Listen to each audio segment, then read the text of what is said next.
Tell them Preston on the Game sent you. AAA Air when you need us. AAA Heating and Air. Where the Midlands get engaged isn't just a tagline, it's who we are at Traditions Fine Jewelers. Hey, Scott here letting you know that for years we've helped people from all walks of life find the perfect engagement ring, from radio and TV personalities to community leaders and couples just like you. When you're ready, we want to help you too. Come see, touch, and feel more than 1,000 bridal options, or let our experienced team help you create a one-of-a-kind custom ring designed around your style and budget. Traditions Fine Jewelers, where the Midlands get engaged. It's the Hendrick Chevrolet countdown to kickoff. 26 days away. Hendrick. The most trusted name in automotive is right here in Columbia. Hendrick Chevrolet and Hendrick GMC. Buy now and make no payments for 3 months. Shop the nation's #1 dealer group, Hendrick Chevrolet and Hendrick GMC. With approved credit, see dealer for details.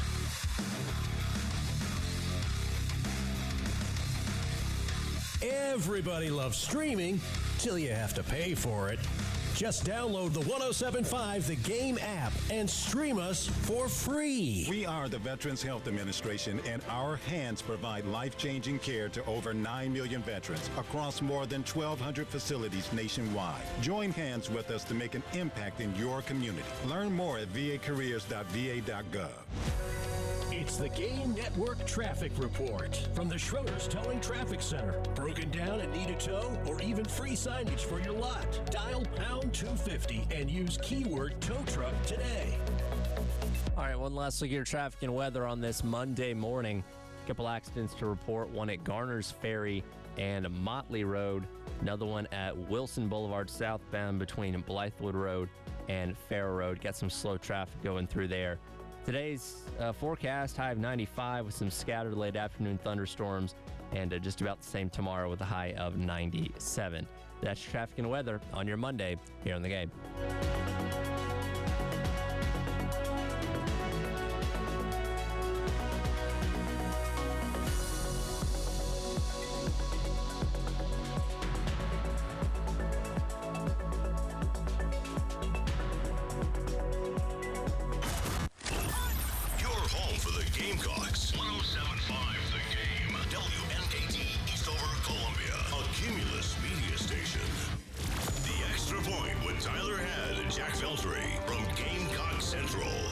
Text 803-404-6100 on the Game Network and on 107.5, the Game app.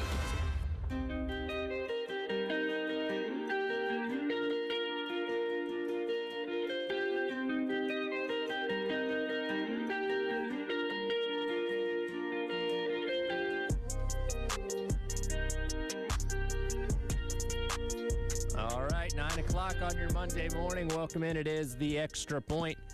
Tyler Head and Jack Veltri along with you. First full week of camp. Things got rolling on Friday. Had another availability to view on Saturday. But much like we've talked about, Jack, when we would go back to school on like a Friday or a Thursday, it doesn't really start until the next week when you actually have a full week to get into it and get engaged, because you got 1 day or 2 days, and then you take a little bit of a break, and then it's full force the next week. Yeah, and then they're off today, so and then later on, I think it's Friday this week. It's later on this week that they get into full pads finally. So yeah, it's around the corner, man. Scrimmage coming up this weekend, first one. So. That's going to tell us a lot for what information we can get out of it. Yeah, that will help in terms of you want to figure out who's going to start at certain positions that have battles going on. That's going to be a pretty strong indicator, I think. So you got 2 scrimmages this preseason camp. You got one coming up this Saturday, and then one more the following Saturday, I believe, if I'm not mistaken. So, yeah, I mean, things are really going to be picking up here pretty soon. And, yeah, I mean, preseason camp off and rolling. How was the weekend? It was pretty good. So I was there at practice on Friday, and then Saturday I obviously was not because I had to go to me and my fiance's marriage prep course. Yes, how was that? It was an all-day thing, man. I mean, we got up at because it was in Hickory, so we spent the night at my parents' house in Fort Mill, and then it was like an hour and 10-minute drive to Hickory, and we had to get there by 8:30, so we left probably 7:30 maybe, and then we were there till it was supposed to go till 5, but it ended up going till about 4:30. So yeah, pretty much an all-day event. Luckily, it was broken up to where we had like 20-minute breaks every hour. Okay, So not bad. so it was like 35 minutes of hearing like a presentation from a guest speaker or the host of the event, and then it would be a break, and then it would be another speaker, and then it'd be break, and then, so on and so forth. But it was very informational. Got a lot of good stuff out of it on, literally what it is, marriage prep, like hearing about the financials of how it works and communication on all these different things. So, yeah, we came away feeling like we learned a lot. And, yeah, I mean, we needed to get this done in order to get married at the church we're getting married at next summer. So, checked off another box, man. Yeah. And, as for, preseason camp, I guess I missed 20 minutes of it. So, but I'll be back there on Sunday when they have it going. So. I think you could survive with not seeing the second day. I think you're doing all right. Yeah. I mean, they were still in just helmets, so it's not like I was missing anything earth-shattering. But what about you? Yeah, it was good. My parents came up on Saturday, kind of a last chance for them to come hang out for a little bit before football season gets rolling, because, again, our Saturdays become pretty occupied at that point in time. Funny story, we, on Saturday afternoon, about 2, 3 o'clock in the afternoon, we went down to 5 Points to go eat and went to a restaurant down there, and this restaurant has tables that are very close together. And so it was me, my parents, and my wife, the four of us, and they sit us at a table next to one of the football players. And, I knew who it was because I recognized him. But he was there by himself, didn't want to bother him, didn't want to interrupt him or anything like that. He just kind of kept to himself, was over there eating or whatever. But he's like 2 feet from my mom because of how close these two tables are together. And, he eats. He ordered a big plate of food, eats, pays for his stuff, and leaves. And after he leaves, I told my parents, hey, that's one of the football players. My dad remembered who it was when I said his name and all that kind of stuff.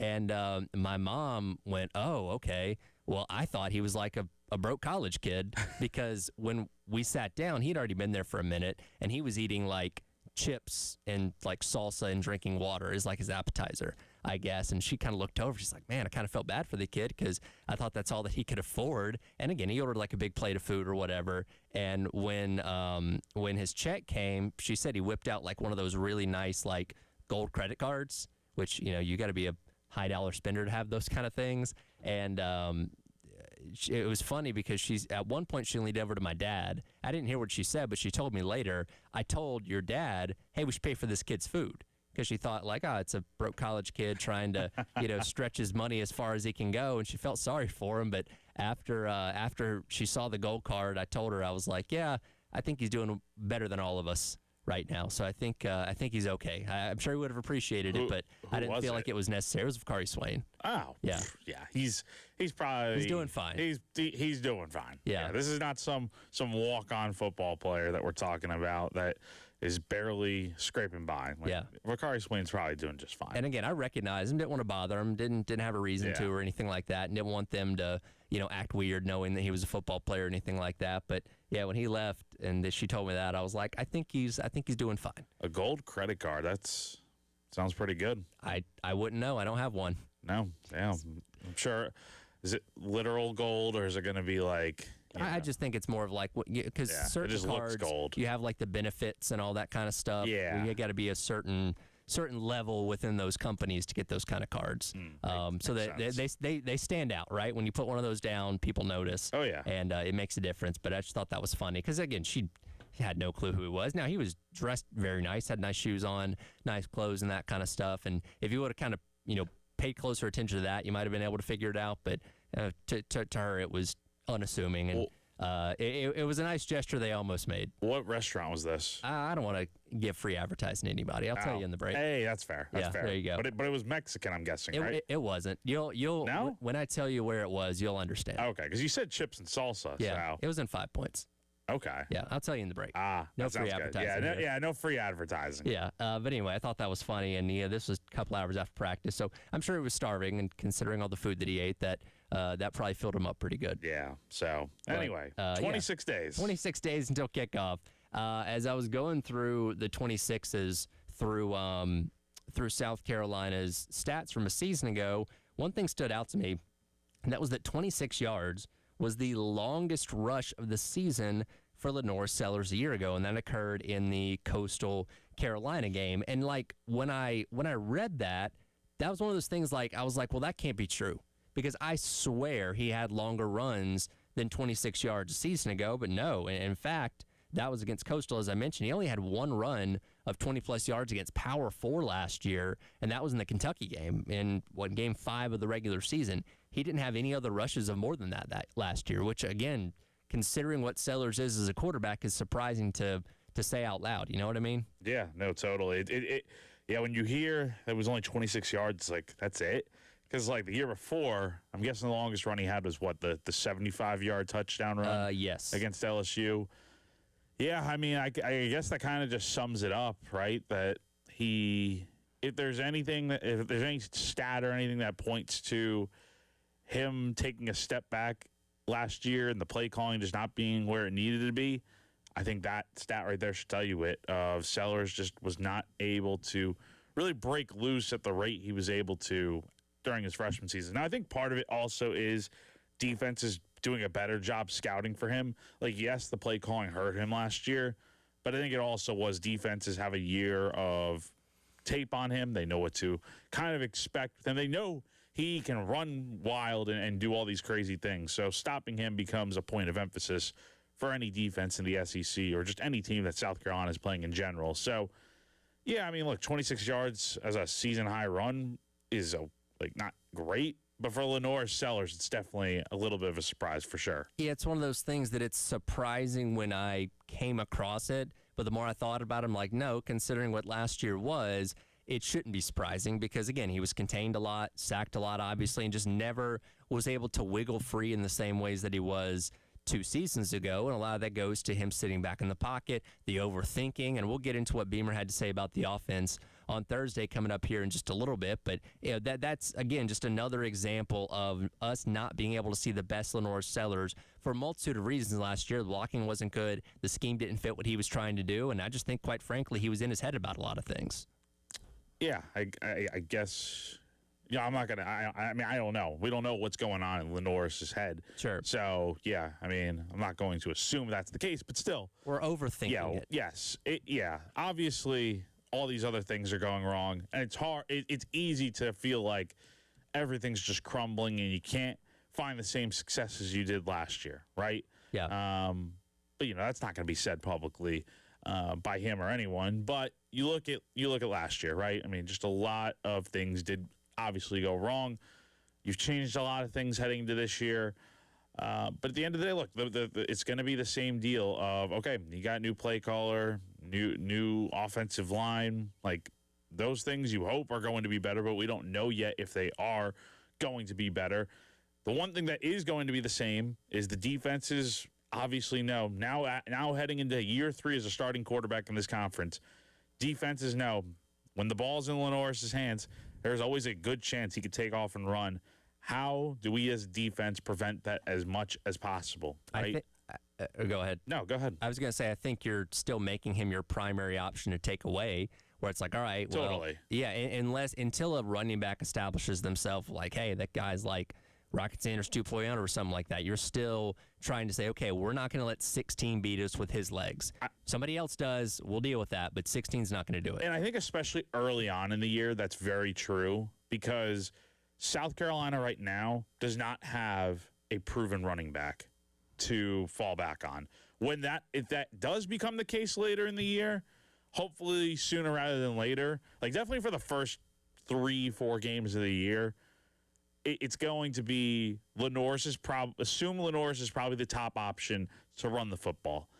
Later on in the year, you kind of hope you have a little bit of substance in the run game to where whether it's Fuller, Clark, Howell, whoever, one of those guys, if multiple guys are out there and they are able to run the football effectively, kind of like 2 years ago, it becomes a trickier job for the defenses of, okay, yes, we need to contain Lenore's, but at the same time, they got guys that can run the football now at running back. So, yeah, it becomes so critical for South Carolina to have some form of a decent rushing attack to where it's not just Lenore's. Because if it is just Lenore's, then I have a feeling he can break tackles. We all know that. Right. But I don't think he's going to end up getting back to what do you have, like over 600, almost 700 yards of rushing 2 seasons ago? Like, that would be tough to do because it's just defenses now know what to expect.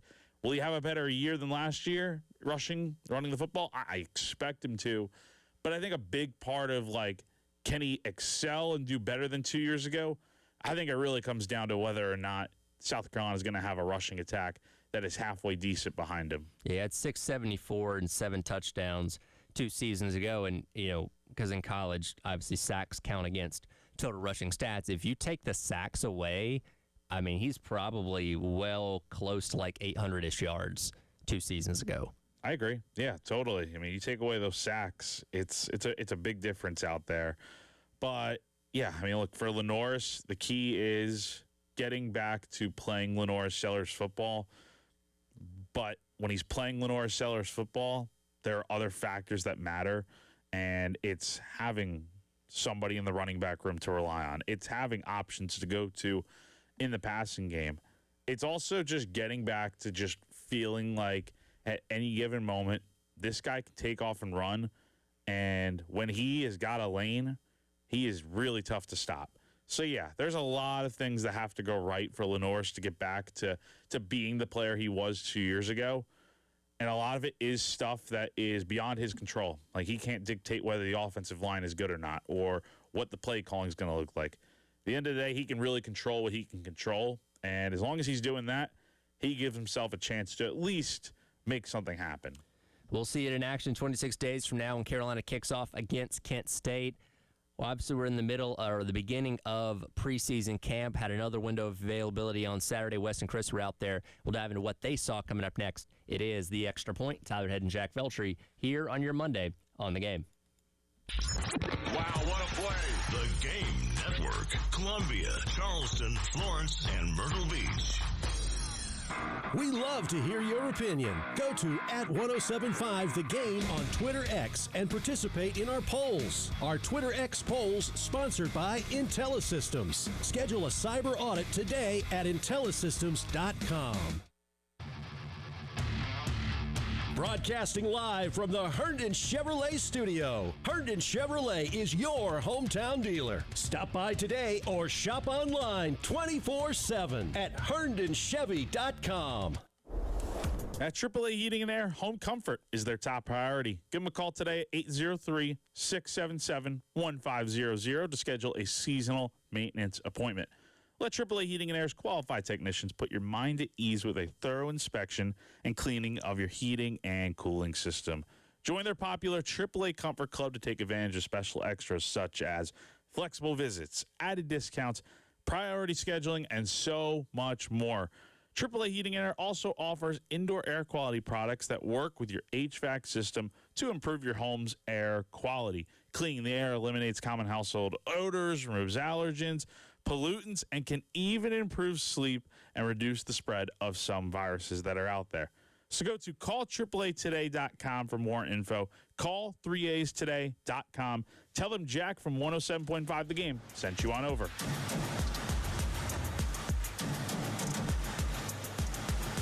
Logan Fury did something smart. He saved hundreds on auto insurance switching to Progressive. With that money, he bought a mini treadmill. Is walking on it during video conference calls more distracting than he thought? Yes. And is that because he overestimated his foot-eye coordination? Definitely. But it's Logan's savings, and if he wants to burn calories and any chance at a promotion, we say, good for you, Logan. Switch and see if you could save with Progressive and treat yourself. Progressive Casualty Insurance Company and Affiliates. Unlock the savings at Boost Mobile and save up to $600 a year. I've been scouting these big carriers for a minute now, and I've seen them pull the same play 1,000 times. They promise you the world, then hit you with a price hike right when the game gets tight. But Boost Mobile, their $25 a month unlimited wireless plan is the most consistent player on the floor.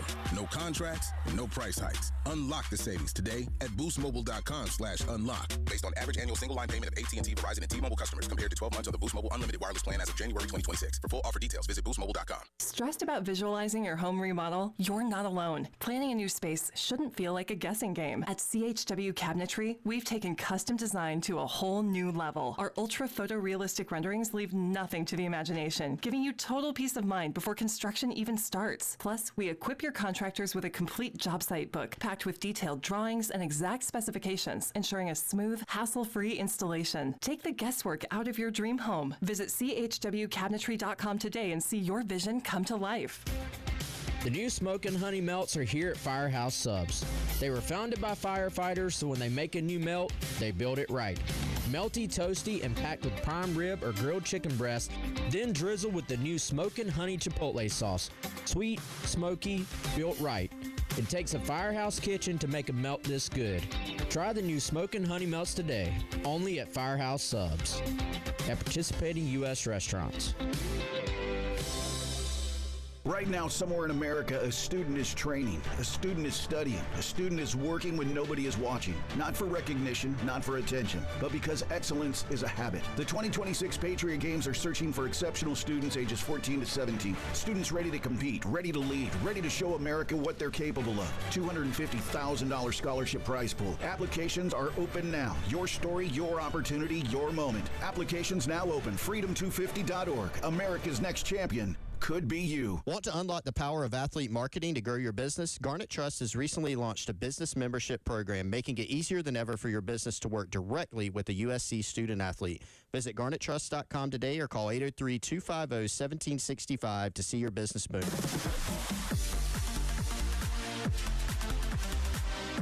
Hate paying for streaming?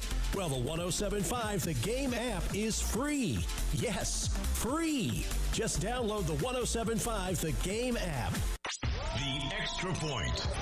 And the kick is good. With Tyler Head and Jack Veltri from Gamecock Central on the Game Network, the 107.5 The Game app, and at the Game TV radio on YouTube.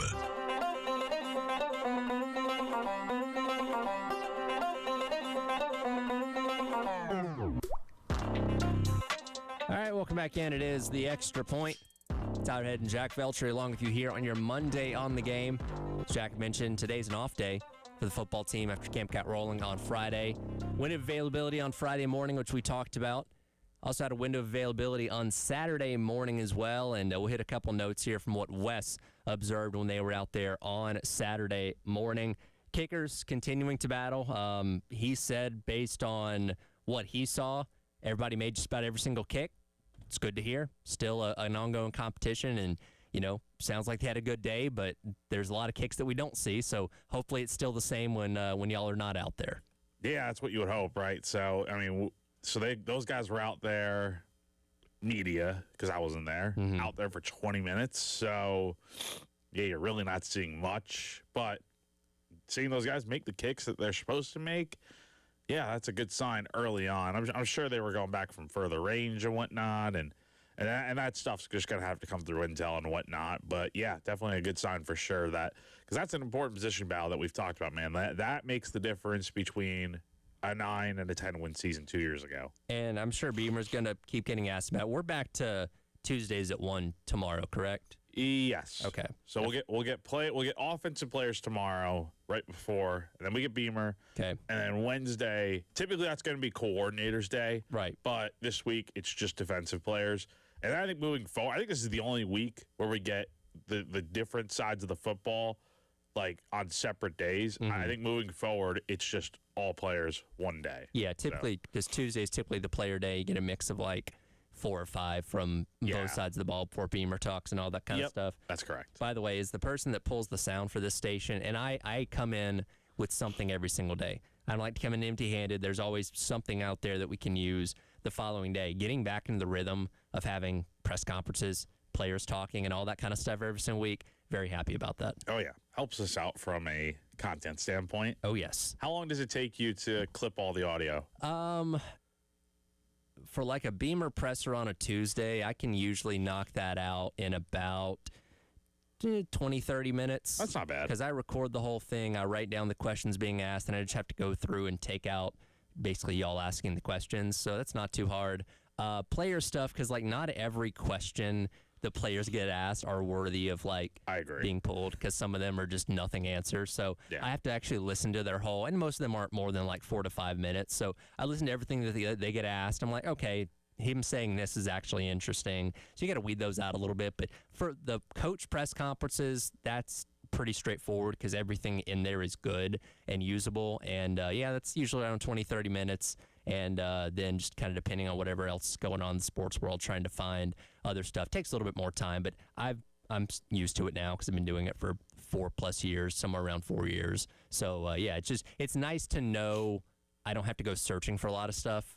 Because, again, my rule of thumb is typically to have 3 to 5 things every single day at the very least. Now, again, on Thursday when media day happened, there was 50+ things that I had. So that took care of itself. But on on weekends like this where it was a little bit slower right before we get into football ramping up, I didn't have as many things to choose from. Yeah. So there's the glimpse behind the curtain of my job. One thing that Wes wrote about that I can agree with, because seeing him on Friday is very true. Neff Jiwa, yeah, so he is a very big offensive lineman. Like, he's a tall dude, man. He's very big. I mean, when he was sitting at the media at the tables for media day, I mean, he just looks. He's probably taller than like anyone sitting in a chair, let alone taller than most guys on the field. Like, I'm sure Nick can give him a run for his money with his height, but yeah, beyond that, I mean, he's just a massive guy, and it is going to be interesting to see how his role shakes out, if he does even have one this year. Because, again, I think it's interesting now to where red shirts no longer exist. So that is something to consider here. He will have, 5 years to play football now with the whole 5-for-5 thing from the NCAA. But it is interesting. Can he find a role in year one? Right? Maybe special teams, maybe a guy that blocks on field goals. I think that would be something that would be good to have him out there, get his comfortability going, get him onto the field somehow. But can he be a guy that actually gets real snaps for the team this year? Because, I mean, if he can figure it, we don't know what he's going to look like as a blocker yet, or what he's going to look like on the offensive line. But if he can figure it out this camp and heading into the season, I feel like you got to find a way to get him in there somehow. Well, let's think about this, because you played offensive line all the way through high school. How long did it take you to fully grasp and comprehend everything you needed to know to play that position? I mean, so long ago. I was telling my brother and sister yesterday, because my sister just started junior year of high school. I'm like, I started high school 12 years ago. That's crazy to think about. I graduated 12 years ago. That's crazy, man. Yeah, I would say probably by like when I got I was not a good football player. I mean, I played JV my junior year, just because I was a backup on varsity that year. So the way they did it was you could play JV, as a junior, and I started all year because of it. So I feel like I started really grasping the concepts, like what to do by like then. So, because you kind of have to if you're going to be starting and whatnot. Sure. But I think at the college level, it's so much different, because there's so much, first off, there's just so much more preparation that goes into it. Like, you got to know the playbook. You got to know how to, like, take notes and study film and all that. So I feel like for Neff, or just any guy that is coming in to their freshman year, like, you probably will have a good understanding. Probably, I would imagine, by the time the season gets rolling. I think you can learn a lot, certainly in the offseason, but for a position like offensive line, and specifically tackle especially, you're going to encounter a lot of situations, right? Things that, hey, they didn't tell me about this. Hey, they didn't prepare me for this. It's just naturally part of playing football that you have to learn from those kind of scenarios, and I don't doubt that he can, but as we kind of cautioned when they signed him, back at whatever point in the offseason that was, we're like, hey, this is going to be a project, right? This isn't a guy that's going to come in year one and, A, start games, or B, become all SEC or something along those lines. So he's more of a long-term project, but, and Wes wrote about this on Saturday as well, J.C. Sherbert apparently has been really pushing like, hey, he's 6'7", put him on the interior of the defensive line and tell him to put his hands up when they kick field goals, right? Like, if there's anything he can do that is very simple this year, that seems like one of the more simple concepts that I don't think he should have a problem figuring out, right? And again, if he blocks one field goal the entire season doing that, that's a positive. That's a plus. Yeah. So I think they're. I'll say this, and this is just my predictions, speculation. I think he does get a role at some point this season, but that could literally mean anything. Like, I think he's going to see the field at some point. Maybe they have a specific package to where they want an extra offensive lineman out on the field. I think maybe that's where you throw him in. Maybe you're having, like, at the goal line, you need a little extra push up front.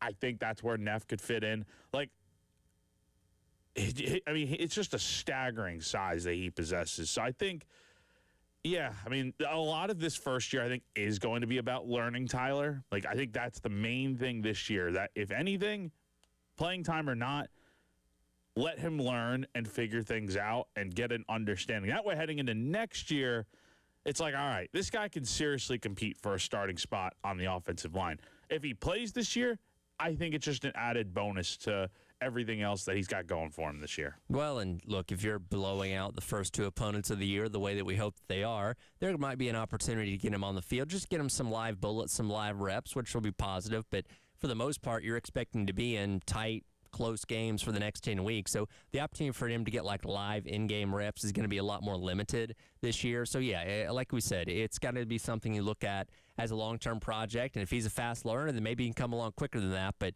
again, I think special teams is an area that he can make an impact at least right away if they choose to do that. Totally. I think it'd be kind of surprising because I don't think it's the most complicated thing in the world to have him blocking for an extra point or a field goal, right? Just get guys that could take up a lot of space, and I think he fits that perfectly. Absolutely. And again, we'll see how Neff comes along in year one here at South Carolina as he's learning the game of college football. Beamer spoke about a lot of different things on Thursday. We'll get into what he said coming up next about the defense and why we should be excited for it this upcoming season. It is The Extra Point. Tyler Head and Jack Veltri on your Monday on the Game. We have a new way for you to call the AAA Heating and Air phone lines. Just dial pound 250, and when prompted, punch in the keywords, the game. And that's it. Again, pound 250 with the keywords, the game. Wow, what a play. The Game Network. Columbia, Charleston, Florence, and Myrtle Beach. The first thing I would say is stop painting and get Rhino Shield because you're never going to have to paint again, and I truly believe that. Don't spend your summer in the Carolinas painting. Do what Scott did. He called Rhino Shield. This house is a stucco home. We have painted this house 3 times. Stucco continued to crack. The caulking peeled. And Rhino Shield's not paint. It's better. I told my wife I want to see what it's going to cost to do it because if we don't have to paint again, we're saving money. Rhino Shield comes with a 25-year warranty, and it's formulated for our unique climate. The Rhino Shield guys, they were careful with everything. When they were done, there was no damage to anything. It was something that I was very impressed with. And now you can get the guaranteed protection of Rhino Shield right now for 10% off the regular price. And I think the transferable warranty for 25 years is a very attractive thing, especially for a prospective buyer in the future. Here's owner Dan Hoey. This offer is limited, so call today at 833-RHINO-99 or visit RhinoShieldCarolina.com. Never paint your house again. Rhino Shield. Don't miss this sweet deal from Lakeside Seafood and Steak. Beginning this Friday at 9 a.m., visit 1075thegame.com and click on Sweet Deals to get a $50 gift certificate to Lakeside Seafood and Steak for just $25. Hey guys, Wes Mitchell from Gamecock Central here to make sure your business and property parking lots are kept available from any unwanted cars taking up your spots with Schroeder's Towing. For instance, you're coming in hot to the game studios for your show and you park next door in an unauthorized lot with signage that was provided for free from Schroeder's Towing. Next thing you know, the show is in the books and your car is out of the lot. It really is that simple. That's a true story. Call Schroeder's today and keep those unwanted cars out of your lots. Online at schroederstowing.net. Just dial pound 250 and use the keyword tow truck.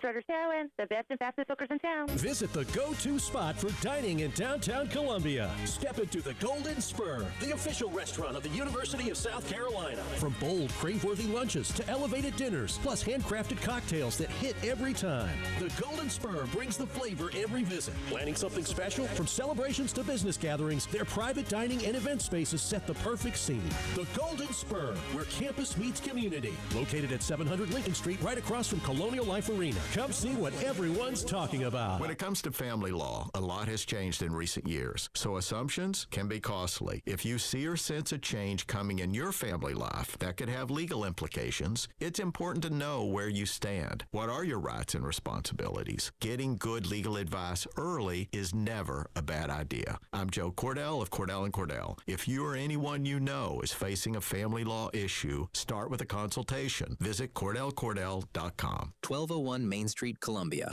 If you are looking for a local, reliable, and family-owned HVAC service right here in the Midlands, you can trust our friends over at Krantz Cooling and Heating since 1983. They've been taking care of residents and businesses right here in the Midlands. Krantz Cooling, that's Krantz, cooling with a K, KrantzCooling.com, or 803-672-3224.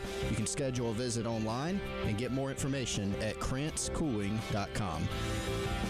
At Herndon Chevrolet, there's no need to wait a week for service. Our full team of technicians is ready to get your vehicle checked the same day. From oil changes to major repairs, we're here to keep you moving with expert care you can count on every time. Fast appointments, trusted repairs, convenient service, and a friendly team ready to help you.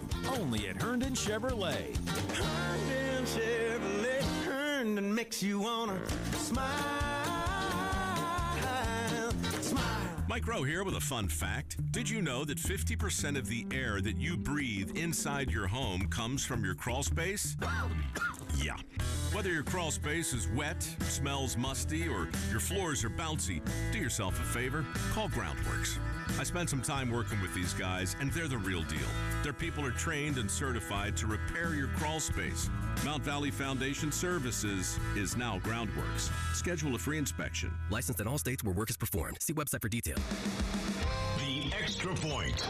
And the kick is good! With Tyler Head and Jack Veltri from Gamecock Central. On the Game Network, the 107.5, the Game app, and at the Game TV radio on YouTube.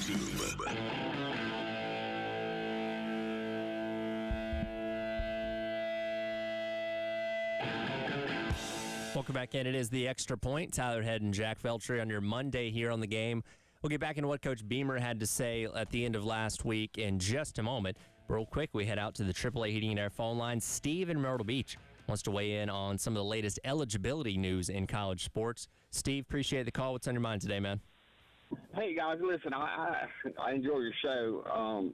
I don't mean to take away from the sport itself, but and I usually have more knowledge on things when I call in, but the ruling that came down Friday, is that not like a very, very big death sentence to how we know college football? I mean, I know I don't even recognize it now hardly from an eligibility standpoint. Are you talking about the 5-5 ruling? No, I'm talking about where they grandfathered in the guys last year that ran out of eligibility. Oh, okay, I gotcha. All right. And they can come back, and Right. I think South Carolina has two, because I heard Coach Beamer mention that. But one guy is on a practice. Well, I forget the names that he said, but one guy is actually on a practice squad with the NFL, with an NFL team. And from my understanding, he can, if we have room and need, he can actually come back and have 1 year of eligibility left, which I think is ridiculous. But anyway, I just want to get you guys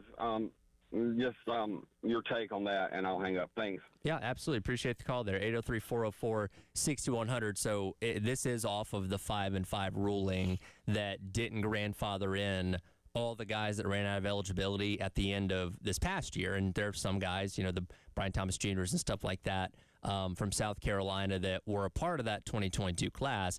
But the way that I still understand it is if you had entered the transfer portal prior to the ruling, like back in the springtime, to seek extra eligibility, you're able to come back because Indiana got a couple players back out of the portal in the past couple days. Thomas Castellanos was one of those guys that was extraordinary return. If you're currently on an NFL roster right now, to my knowledge, I still do not believe you're still eligible to come back. You sign an NFL contract, pro contract, you can't come back. So, I think that last part there was a little inaccurate there, but I like the general point.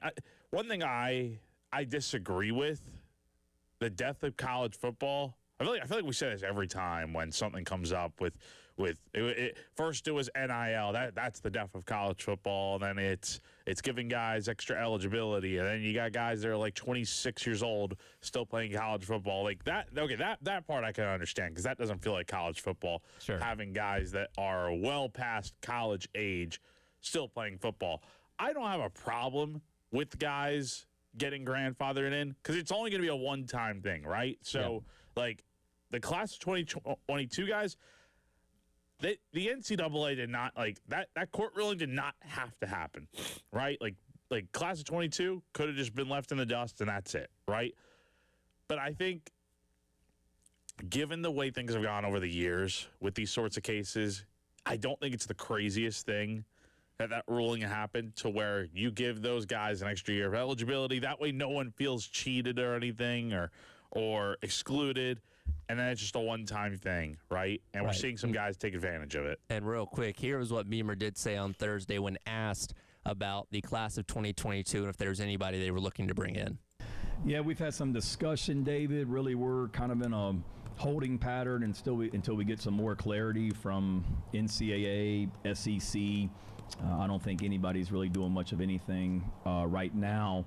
Is there anything imminent? No. Is there any player that I've had a discussion with, if this passes, we want you to come back or we want to add you to our team? I have not. So I don't. Never say never. We'll always do what's best for our program, but don't anticipate anything changing. And they do have roster spots open because I think they have 98 out of the 105 in terms of total scholarships. There is room, but again, I don't know specifically of anybody not on an NFL roster right now that would have entered their name in the portal that would be eligible to come back specifically based on this. You know what I mean? And and you know, the call said that, like Beamer mentioned, you know, names specifically. I don't think he did there. So yeah, I mean, we'll see. I mean, I feel like at this point, I don't know. Maybe they got to go through a little bit of camp to feel like where they're at. If they feel good and they don't need to add anyone, then they're not going to add anyone. But maybe this comes midway through camp. They feel like, maybe we could add a guy still here and there. But I don't know. I mean, I think it's a little complex because it's happening so close to the start of the season. Like if this came in like even a month earlier, if this came in like June, right? Sure. That's still plenty of time before camp gets rolling. Like this ruling came on July 31st. Like that was mere days. Shoot, for some schools, probably like right as fall camp was about to get going. So, yeah, I mean, it's coming right before the start of preseason camp, and then the season's like a month away. And I think the good thing is I'm sure a lot of these guys have stayed in shape because they were getting ready for the NFL draft and pro days and all that stuff. So that was only a couple months ago. So I'm sure if you want to pull a guy off like a DQ Smith. I don't know if he would be, able to come back here. But if you wanted to, I guess technically, he's probably still in really good shape to go out there and play for you this season if need be. So I don't think you worry about it from that standpoint. But I think it is a lot.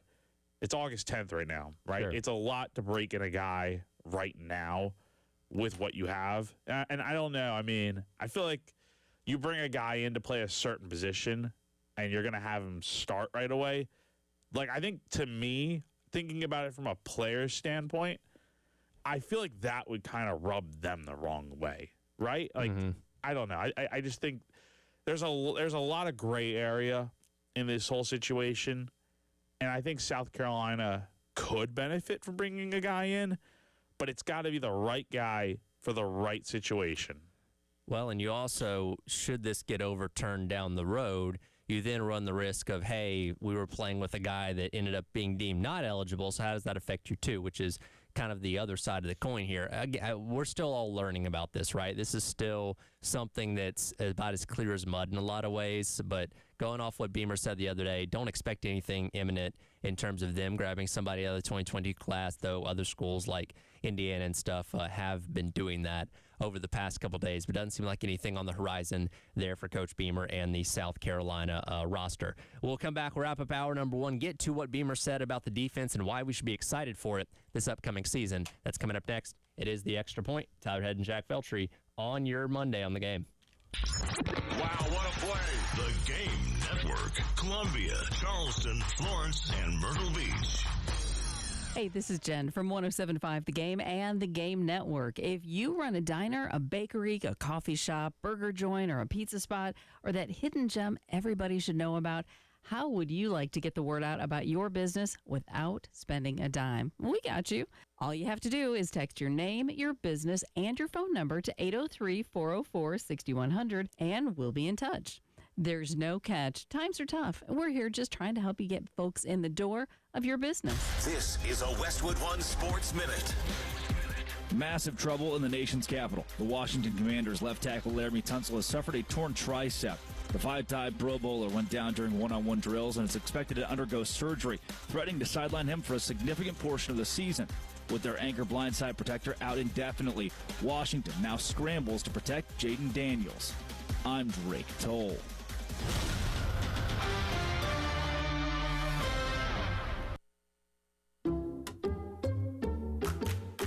Did you hear? Allstate car insurance now costs even less. So when you bundle with home, you can save even more. Check Allstate first to bundle and save with a new lower auto rate. You're in good hands with Allstate. Not available in every state. Only applicable for new auto insurance business. Rates will vary by several factors, including how you purchase the policy. Potential savings may vary. Allstate North American Insurance Company and Affiliates, Northbrook, Illinois.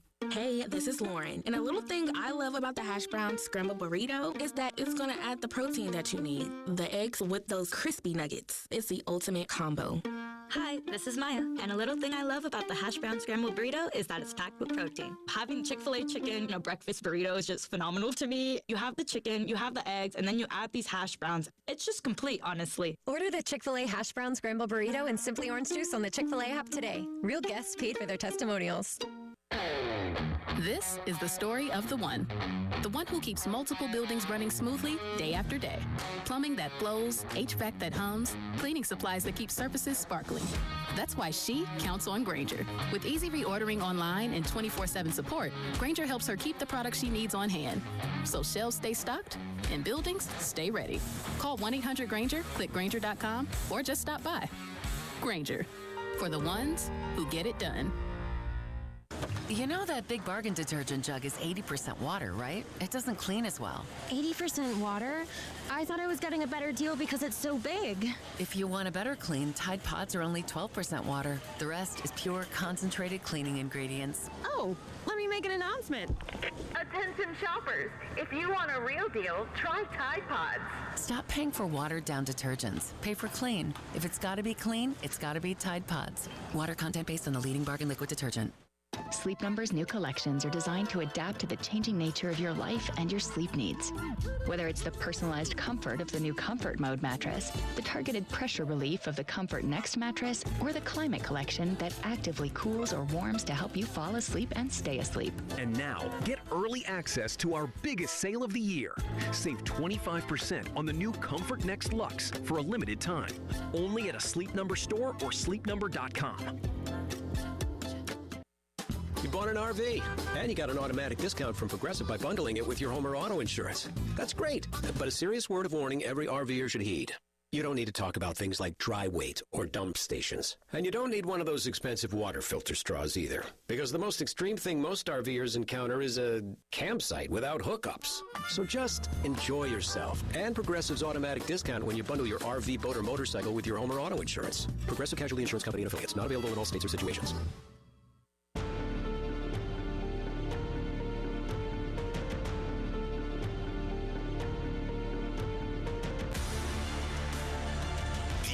Point with Tyler Head and Jack Veltri from Gamecock Central on the Game Network and the 107.5 The Game app.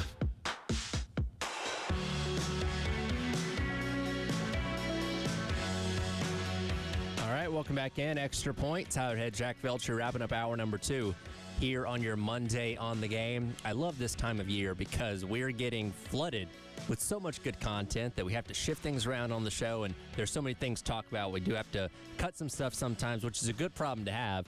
Bruce Bowman put out his Freaks list, by the way, earlier on this morning, and we'll get into that coming up in hour number 2 and see where the South Carolina players landed on it this year. But we are discussing what Coach Beamer had to say last week at the media day ahead of camp starting on Friday. And one question that he was asked was reasons why we should be excited about this defense going into this year. I think it's certainly got a lot of things to be excited about. There's no question. Fortunately, yes, we're year 6 in this system with Clayton, who's one of the premier defensive coordinators in the country that doesn't get enough credit nationally. Year 6 with him.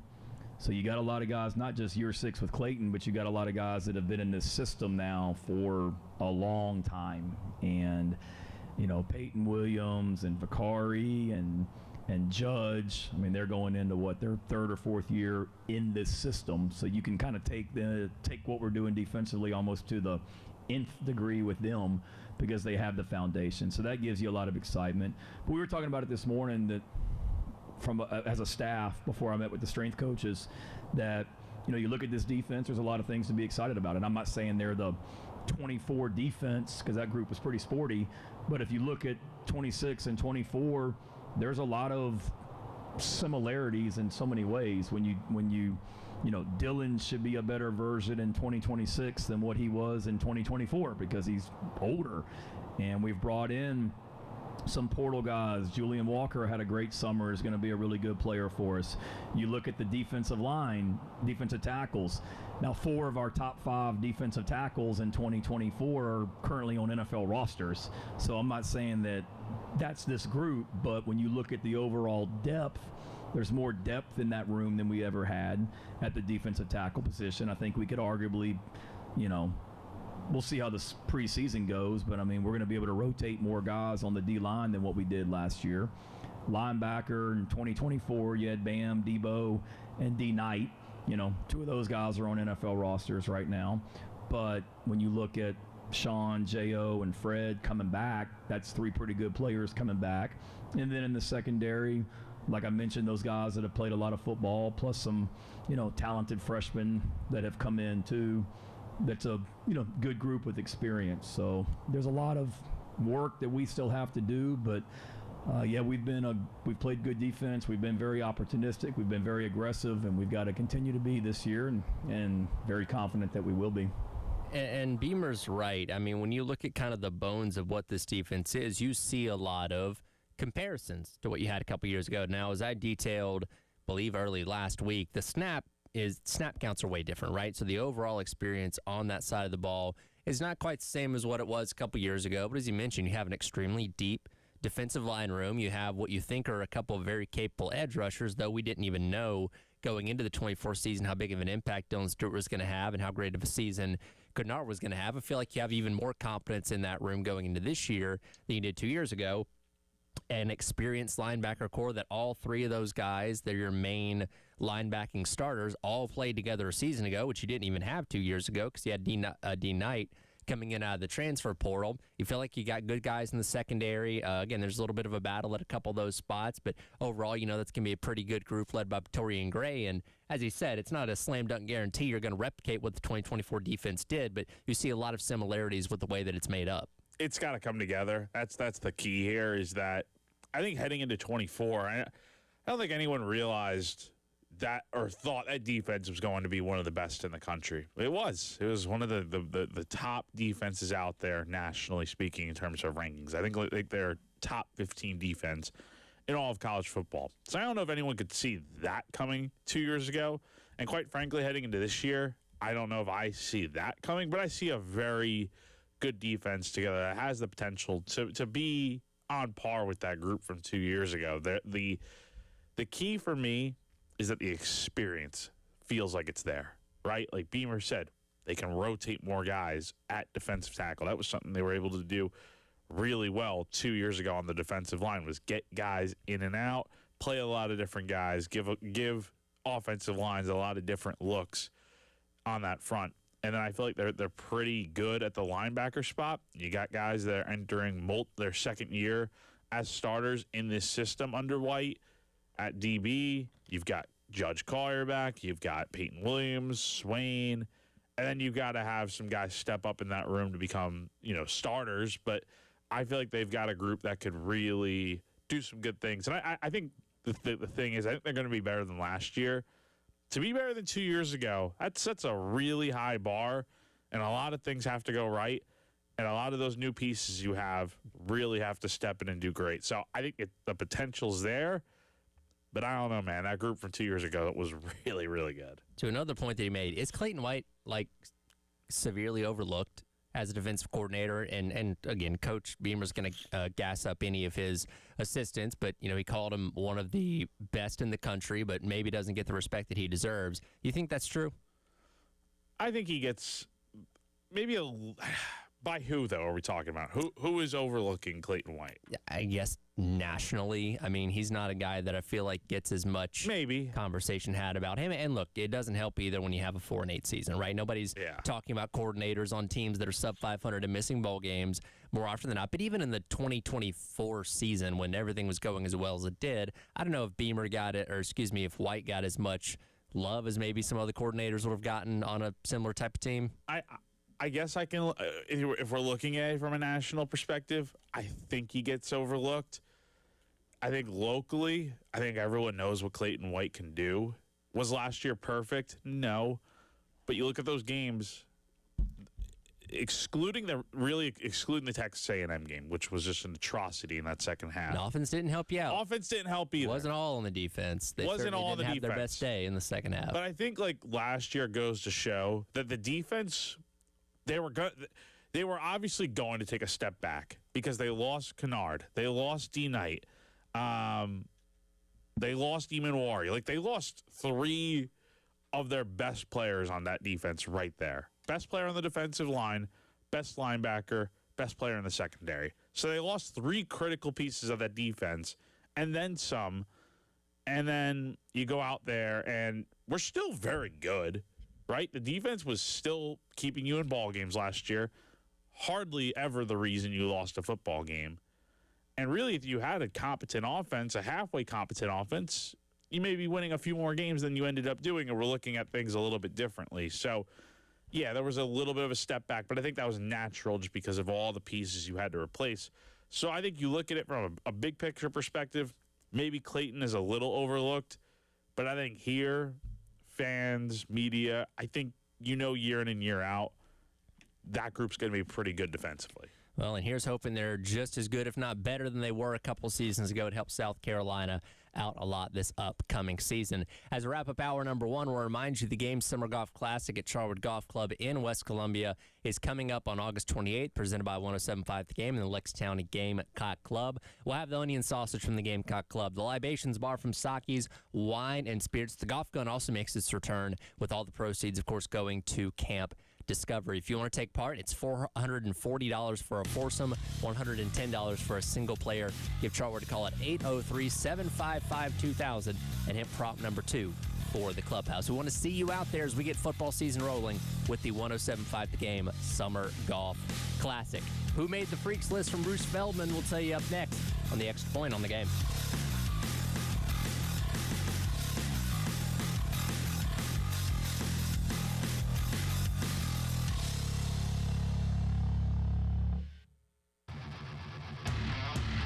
Broadcasting live from the Herndon Chevrolet studio. Herndon Chevrolet is your hometown dealer. Stop by today or shop online 24/7 at HerndonChevy.com.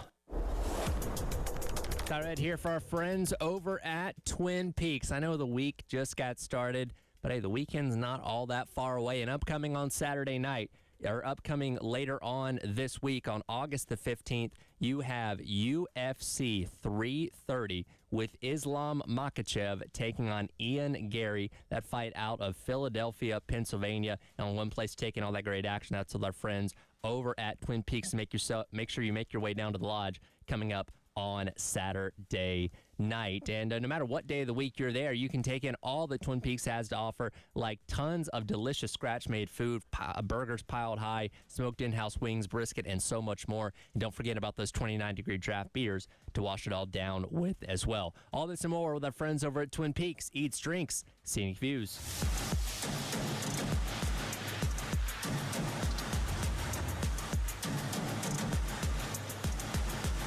Mike Rowe here with another random fact. Those cracks on your walls aren't just cosmetic. They could mean your home is sinking.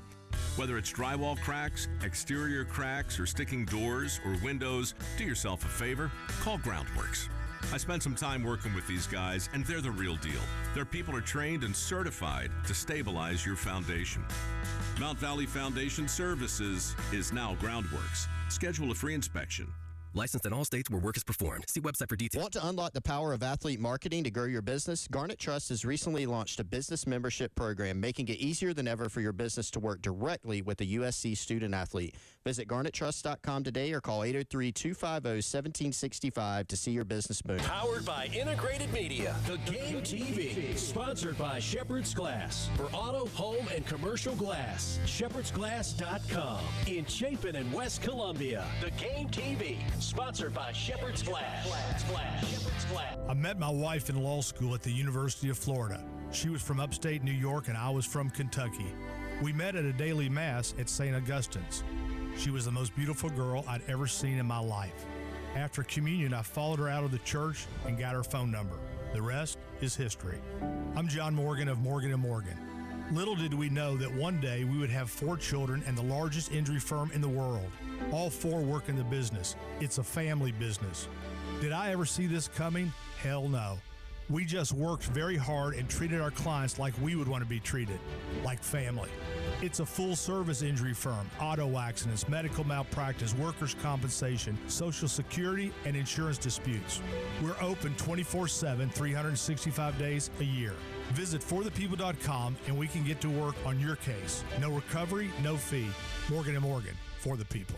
Injured? Dial Pound Law or visit forthepeople.com for an office near you. Don't miss this sweet deal from Lakeside Seafood and Steak. Beginning this Friday at 9 a.m., visit 1075thegame.com and click on Sweet Deals to get a $50 gift certificate to Lakeside Seafood and Steak for just $25. It's the Hendrick Chevrolet Countdown to Kickoff. 26 days away. Hendrick. The most trusted name in automotive is right here in Columbia. Hendrick Chevrolet and Hendrick GMC. Buy now and make no payments for 3 months. Shop the nation's #1 dealer group, Hendrick Chevrolet and Hendrick GMC. With approved credit, see dealer for details. Looking for a truck dealership that treats you like family? Come to Herndon Chevrolet, your truck headquarters. Proudly serving Lexington and the Midlands for over 50 years. Whether you're after a brand new Silverado, a tough pre-owned truck, or expert service, you'll find it all right here with a huge selection and the best truck deals around. There's no better place to shop. Visit HerndonChevy.com or stop by today. Herndon Chevrolet, Herndon makes you wanna smile, smile.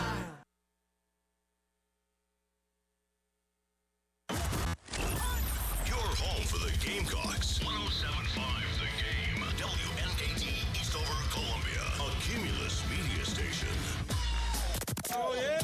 The Extra Point with Tyler Head. And the kick is good. Call or text 803-404-6100 on the Game Network.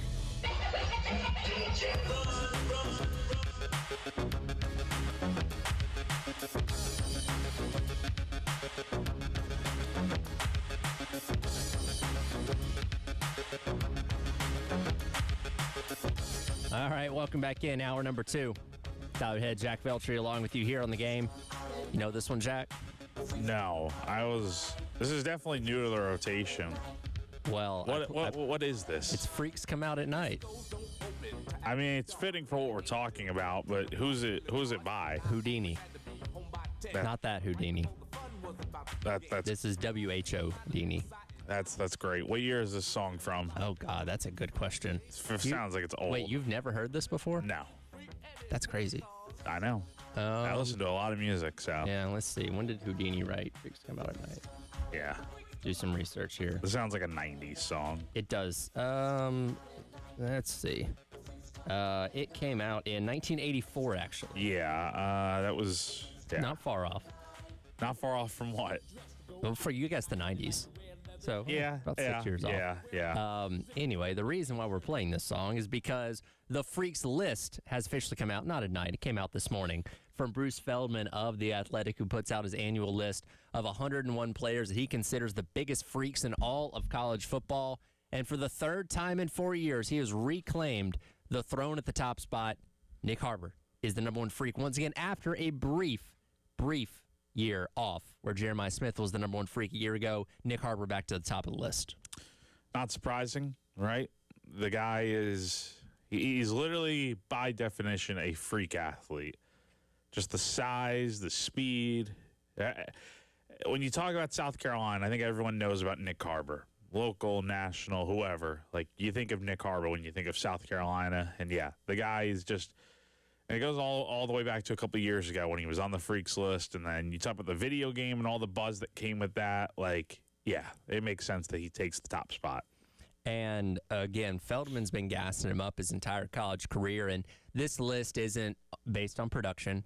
This list isn't based on your stats. This is truly, as an athlete, what are you? And I feel like Bruce Feldman maybe played a hand in why why Harbor got talked about so much in those first couple years because of the track stuff, being on the freaks list. When the video game eventually came out and put him at a 99 overall speed, it created this aura around him of like, man, this dude's a freak athlete. Why is he not more productive at wide receiver? We obviously know the reason, because he was still learning the position, but last year was really where he seemed to really come into his own, and he was making the explosive plays, right? Because that was the thing everybody talked about, going back to his freshman year in 2023, like, he's fast. Just let him go run a post or run a deep route, and he'll outrun the guy, catch it, touchdown, boom. But it's not that simple, obviously.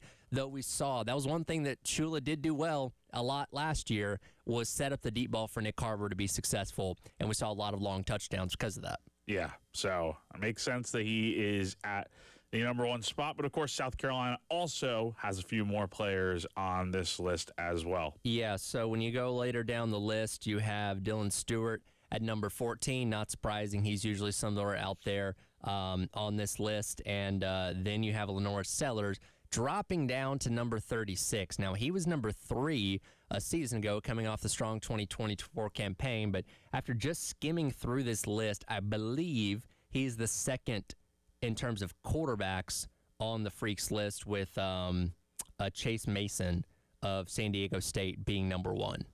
Yeah. So, with Lenore's, I think it kind of makes a little sense that he drops a little bit. That's a big drop for sure. But I think we didn't really see the freak ability as often last year, right? Because a lot of it had to do with, we talked about his rushing ability. That was kind of taken away from him to a good degree last year, to where he was nowhere near as productive running the football as he was his freshman year. So he gets back to that, and if he's back in college next year somehow, then yeah, like I could see him being right back up at the top of this list. But it makes sense that there was a little bit of a drop. Well, for him, because we saw those displays of athleticism with some of the plays that he made 2 years ago, ducking out of sacks, literally dumping guys over his shoulders at times. Like, that was crazy, and that caught a lot of people's attention, which I think helped his case a lot for last year. Again, we still know he's a very good athlete, and we're hoping he returns to form for what he was 2 years ago. But being on the list is still a good thing. He's in the top third, or roughly in the top third out of 101. So he's still doing fine in terms of how he's viewed as a freak.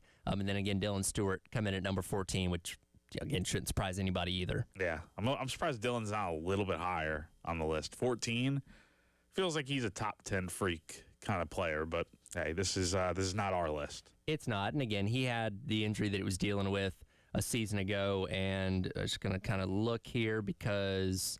See, Smith's number 2, defensive tackle. I'm making sure, seeing where he ranks among edge players. So Jaden Woods at Florida is number 5 as far as edges go.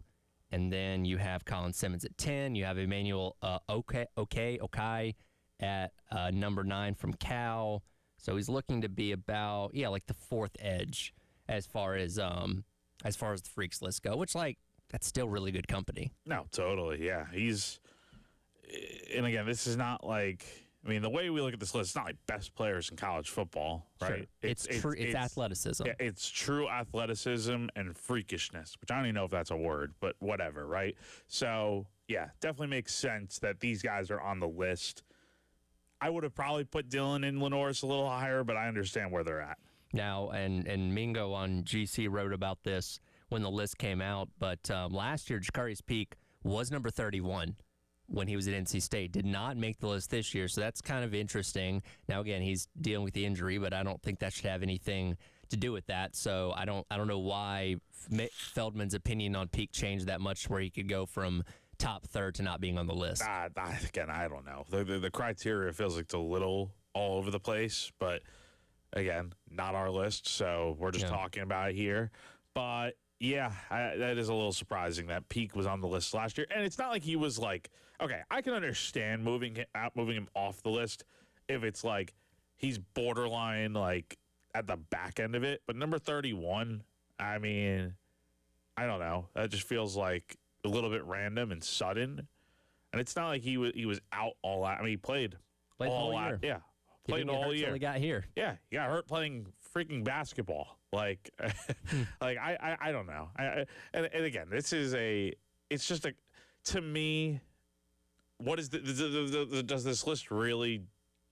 It's cool, I guess, is the best way I would put it. But does it really do anything in terms of like? It's not like it's an all-American list or anything, right? It's a different kind of list. It's fun to discuss. It's a fun list to discuss, right? At the end of the day, does this really hold any weight heading into the season? Not really. So it's just something fun to talk about. I'm not putting a ton of stock into, oh man, Jacarius Peak's not on Bruce Feldman's freak list. Like, and I think it's good. It's a cool list, right? Sure. But it's not going to impact, I think, the way anyone should feel about the impact Jacarius Peak is going to make this season for South Carolina when he gets back to being healthy. Well, Feldman does honor 3 Gamecocks. Harbor at number 1, Stewart at number 14, and Lenore Sellers at number 36. And here's hoping they live up to that freak potential this upcoming season. Getting back into what Coach Beamer talked about on Thursday, the offense has obviously been the big point of discussion this offseason. He discussed how beneficial it is that things have been simplified with Kendall Briles at the helm calling the offense now. I would agree with that and see where he's coming from. I know from talking to our players, they've commented on that, just the offense and that they're playing fast and it's, simpler. And I don't think, if I thought that what we were doing in the past was too complex and hard for guys to learn, we wouldn't have been doing it. I know it's easy to say, man, these last 5 years, they've been running this pro-style offense that the players couldn't learn, and now they're doing this fast-paced, up-tempo, and they should have been doing this all along. Like, I don't think what we were doing previously was complicated. If it was, I would have stepped in and changed something.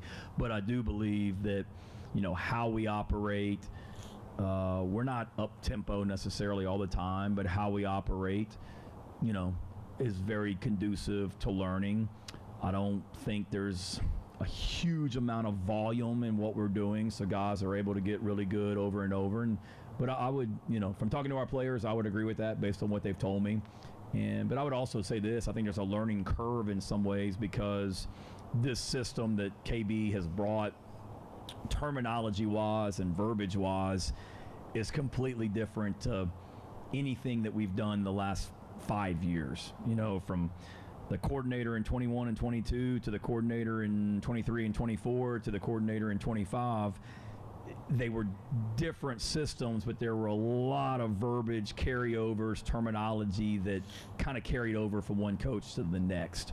This is completely different. There's a little bit of similarities because our coordinator in 23 and 24 had been at Arkansas and was in this system, so there's some things that he brought that Kendall still does, but for the most part, it's learning for me because it's completely different, how we do things. And then once you kind of learn it, it makes sense and it clicks, but there's a little bit of a learning curve. But I understand where Lane's coming from and would agree with that. And I think our players would tell you the same thing. And that question stemmed from Lane Kiffin earlier on last week. Talked about when he and Briles worked together at Florida Atlantic and how Briles' simplification helped guys get up to speed quicker, and that's obviously very beneficial now in the transfer portal era. And not only for that, when you're talking about guys like Harbor and Sellers and all those guys that were in the previous system of offense, them learning a more simplified system probably gets them up to speed pretty quickly as well, which, again, benefits everybody. Yeah. So I kind of understand what Shane's saying with a little bit of pushback on the narrative that, oh, Kendall's offense is going to be much easier for these guys to learn and whatnot compared to these complicated pro-style offenses. He pushes back on that, and then he kind of says, like, that the verbiage is different and whatnot. And it's like, doesn't that automatically make it a little easier? You would think. For the guys to, so it kind of defeats the argument of his point he was making there. But I agree with what he's saying, right? Of like, if he felt like he did make a change. He made a change middle of the year last year, firing Mike Shula. So yeah, I mean, I guess it got to a point. It definitely got to a point where, and it probably should have been made earlier. You could argue that a change needed to happen. That things were not working, and it was too complicated of an offense, and they just simplified things over those final 3 games of the year. You could argue. So yeah, I get his point, but at the same time, it's like, yeah, you kind of just like are talking about what we've all thought of. Kendall Briles coming in is going to make things a lot easier for this offense to understand. It just makes sense that a college-style offense will be easier for the guys to understand compared to a pro-style offense. Also, and he mentioned all the previous coordinators in his time here at Carolina. If I remember correctly, in that 2022 season, wasn't there a unconfirmed meeting about simplifying Marcus Satterfield's offense that apparently happened towards the end of the season, which maybe led to the success they had in those last 2 regular season games? Yeah. So, yeah. Because that was the thing, is like his offense was like long play calls, big play sheet, and all that kind of stuff that seemed to. And it got to a point where end of the year, and again, there's a lot of.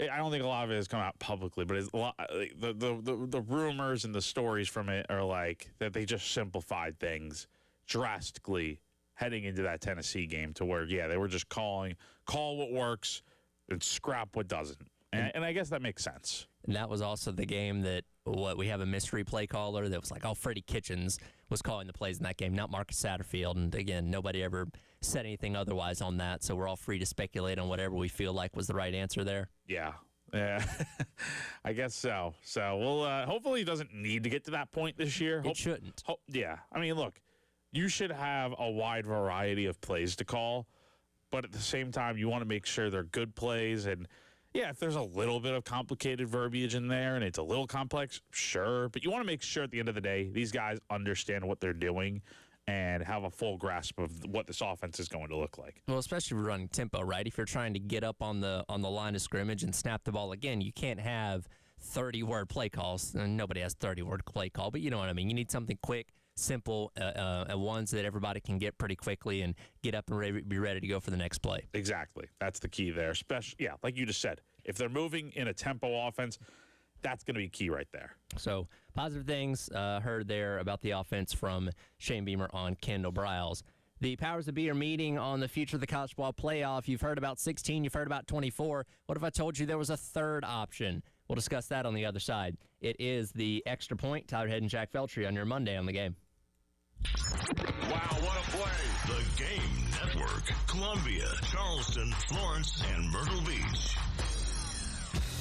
It's 2026 SEC Media Days. And the Game was there all week. Yeah, I think it's really important. I think if you look across college football specifically, but college athletics, the best teams, in my opinion, year in, year out, are the oldest teams. On the Game Network, the 107.5 The Game app, and at the Game TV radio on YouTube.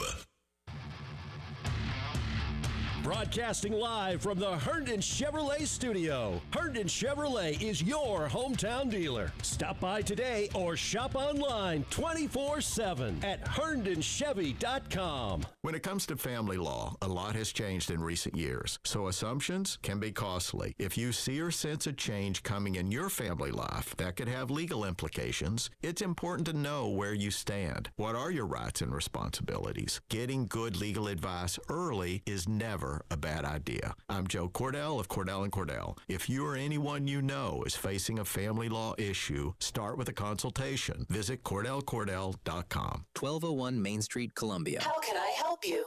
Live agent? How can I help you? Live agent! Stop talking to robots and start talking to Cumulus Digital. When you have questions about your business, you shouldn't have to settle for a virtual person. You need a real local marketing expert who knows your streets and your neighbors. We're right here. For personal service and proven results, visit cumulusdigital.com, fill out the form, and connect to a real person. Dining out? Yikes. Couldn't be me. Except, wait, it is me? Because now, for a limited time at McDonald's, I can get a classic McChicken or sausage burrito for just $1.50. You heard that correctly. $1.50 USD. That's less than the gas to get there. Or 1 hour of parking. Or, well, honestly, most things right now. Leave it to McDonald's to come through for me and the crew when we need it the most. Ba-da-ba-ba-ba. Prices and participation may vary. Cannot be combined with any other offer or combo meal. The back-to-school sale is now in session at iMart Express. Get 2 pairs for $79, including a free 1-year frame warranty, upgraded polycarbonate lenses, and same-day pickup. It's a $200 value for just $79, making it the kind of deal that gets an A+ from kids and parents.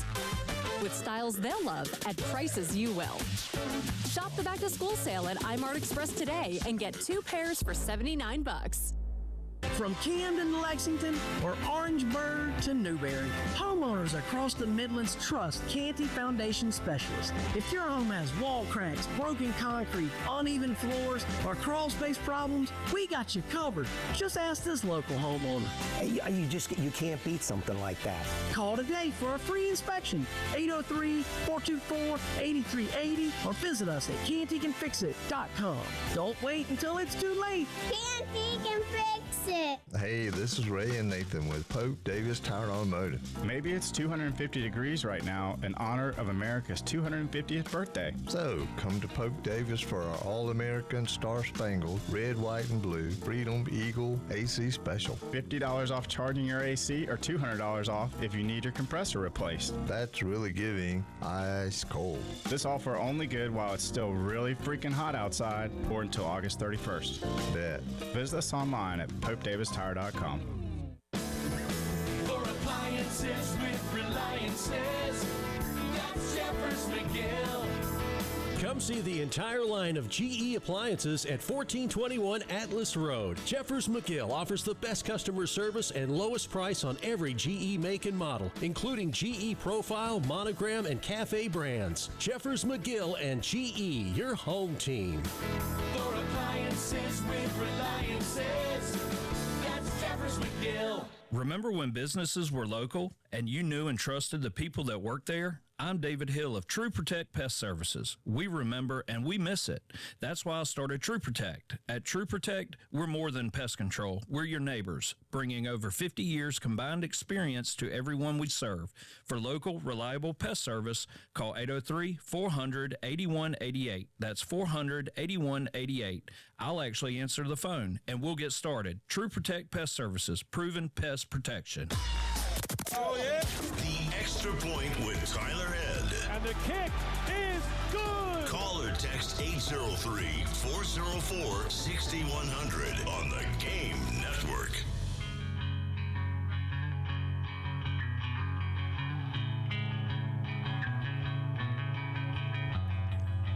All right, welcome back in. It is the Extra Point.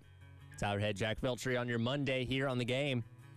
Today, the College Football Playoff Management Committee is meeting to continue to discuss playoff expansion. They once again have a December 1st deadline to decide what they're going to do. Of course, the Big Ten and the other power conferences very much in the favor of the 2014 playoff. The SEC still holding firm of not wanting to go anywhere past 16. They can't come to a compromise. It will probably just keep staying at 12 for the foreseeable future. But Jack, yesterday, I saw a tweet from Josh Pate, who is as connected as anybody in the college football world. He says he's hearing rumblings of a 20-team college football playoff format, which would essentially be a 16-team bracket with 4 play-in games representing each of the Power 4 conferences. Kind of, again, a middle ground between 16 and 24 that they could come to. And Heather Dinich, actually just about 30 minutes ago, tweeted out something similar on her ESPN account and got the alert on my phone as well, that is on the table for discussion. So now we have a third option that's come to the table of what the future of the College Football Playoff Committee could be. We'll see. And Heather Dendish did note the Big Ten's not budging from 24 as of right now. We'll see if that gains any traction. Yeah, Pete Nagos just put a tweet out like right as we were getting on air here. So he said, sources told On3 that CFP leaders have not been formally presented a 20-team CFP format with play-in games yet, but it could be one of the formats discussed Monday. So we'll see. I wonder if the SEC is in on that idea at all. It feels like a middle ground that I think you're going to have to get the SEC in on one of these ideas to ultimately go through. You can't just do a 24-team playoff without the SEC having their say. If they disagree with it, it's not going to happen. But could a 20-team format, and I kind of like the idea of playing games. I don't know what the bracket would look like hypothetically in my head if we base it off of like last year or something, but I think it would be it'd be pretty interesting. Well, I'm so glad you asked because in my best way figured up how this would look. So again, you have 16 total spots. I'm assuming we're going to go with automatic qualifiers. Now the Big Ten and the SEC, of course, the most power. They're probably going to get the most locked in spots. So I gave the SEC and the Big Ten 3. So that's 6 total spots taken up, 3 by each conference, guaranteed.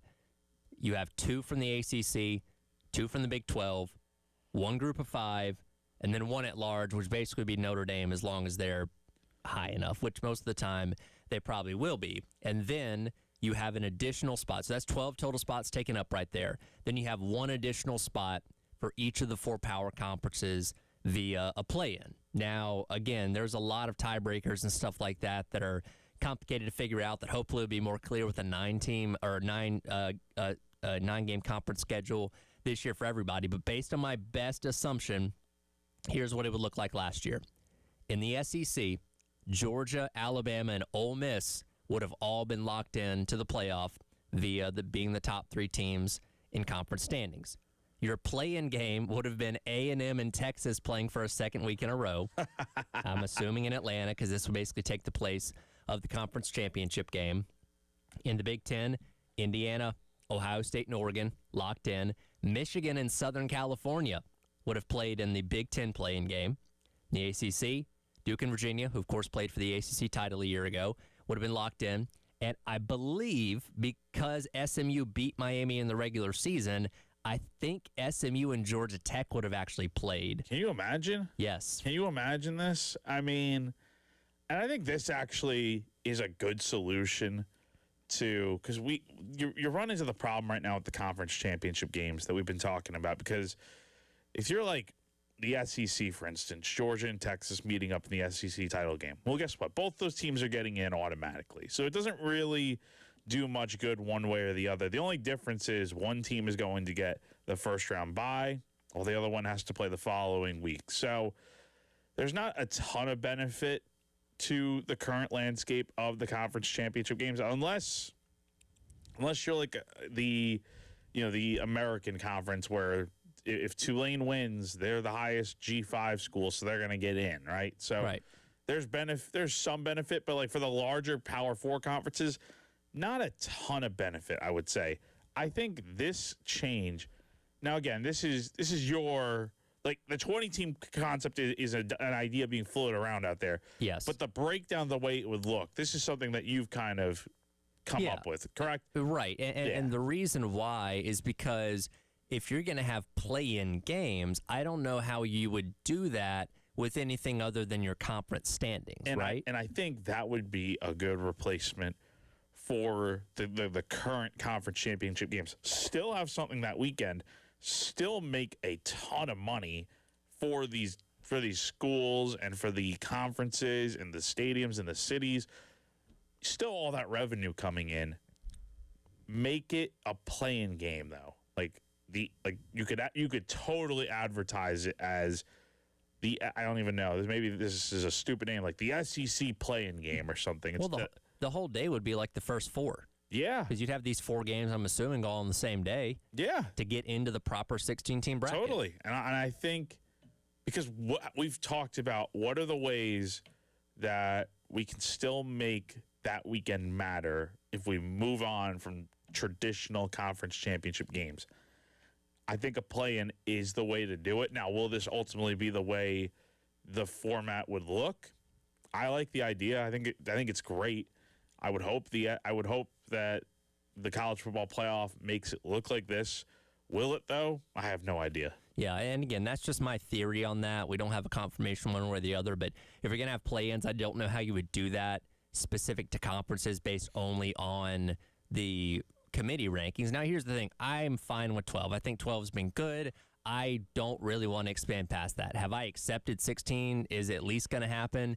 Yeah, if we get there, okay. I don't want to go to 24. I think that's too much. This is kind of, again, somewhere in the middle because technically speaking, much like, again, with the Final Four, the first four, which now is being expanded out into the play-in round for the NCAA tournament because we're gone from 68 to 76 teams starting this upcoming year, you're still like not actually in the bracket until you win one of these games, right? So you're and the committee would still be around for seeding purposes and all that kind of stuff, but you take away so much of their power. And I feel like if you went this route to where it wasn't purely up to committee rankings to determine who's in and who's out, then I think you have more of an incentive to schedule better non-conference games. Because you're not worried about your strength of schedule as much. Truly, the only thing that matters in this instance is your conference record. Now, scheduling those teams out of conference can certainly help you out with your seeding, right? If you're, a Texas and you go out there and play Ohio State, Texas Tech, and then somebody else in your non-conference and you win at least two of those games, then you're going to help yourself out a lot because your strength of schedule outside of the conference was stronger than a team that decided to play three nobodies and won on three of those games instead. So again, and this is what I've advocated for, if we're going to go to automatic qualifiers, take the power out of the committee's hands. Because again, if you're just going purely off conference standings to get yourself a spot, then that means only your conference games hold that importance. And the committee can't tell you if you're good enough to be in or not. They can only seed you. Yeah, so it's interesting. I think it could work. I'd love to see how they do the play-in games, though, because I don't know if they would do it by, conferences. I think that's the way to do it. Ultimately, I could see them just doing who's highest ranked or whatever and matching it up that way. Like how we would have gotten a Vanderbilt playing – what was it, Vanderbilt and Miami being potentially going to be playing a regular game or whatever to, a bonus game. I think something like that would be the way they'd go down. But I kind of like the idea of the conferences getting, instead of the conference championship game, you get, conference playing games. I think that's kind of cool. Will it happen? I don't know. It's an idea that's at least being discussed, but the first we're hearing of some kind of middle ground between 16 and 24 to see if basically they can get the SEC to agree to it, right? Because, again, everybody else is in the 24-team camp. Most fans are not, but the conferences themselves are. The SEC is the one that's holding that up, and we'll see if they are willing to budge it all on the 20-team playoff and if we get a decision by the deadline coming up on December 1st. We'll switch to the NFL coming up next as we get set for the first full week of preseason coming on later in this week. But a lot of headlines from over the weekend. We'll hit those coming up next. It is the Extra Point. Tyler Head and Jack Veltri on your Monday on the Game. Wow, what a play. The Game Network. Columbia, Charleston, Florence, and Myrtle Beach. The Game phone lines at 803-404-6100. Sponsored by AAA Heating and Air. Now offering 12-month payment plans on all HVAC or electrical repairs with no credit check. Online at callAAAtoday.com. Hey, this is Paul Romenstein, proud owner of Midlands Landscape and Lawns, here today with my two sons. Hey, I'm Blake Romenstein. Midlands Landscape and Lawns is a family-owned business rooted right here in the Midlands for over 30 years. And I'm Braden Romenstein. We're not just local, we're your neighbors, and we're going to take care of you like you live next door. From residential landscaping to hardscape design and installation to maintenance and everything in between.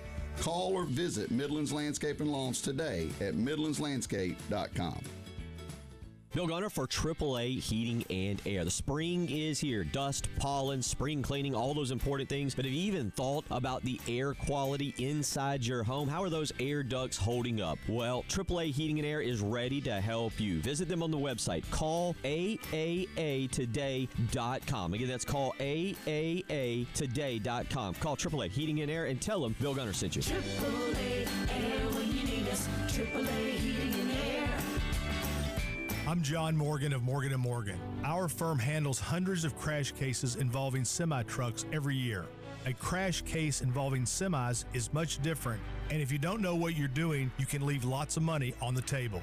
Many times there is separate insurance for the cab and for the trailer.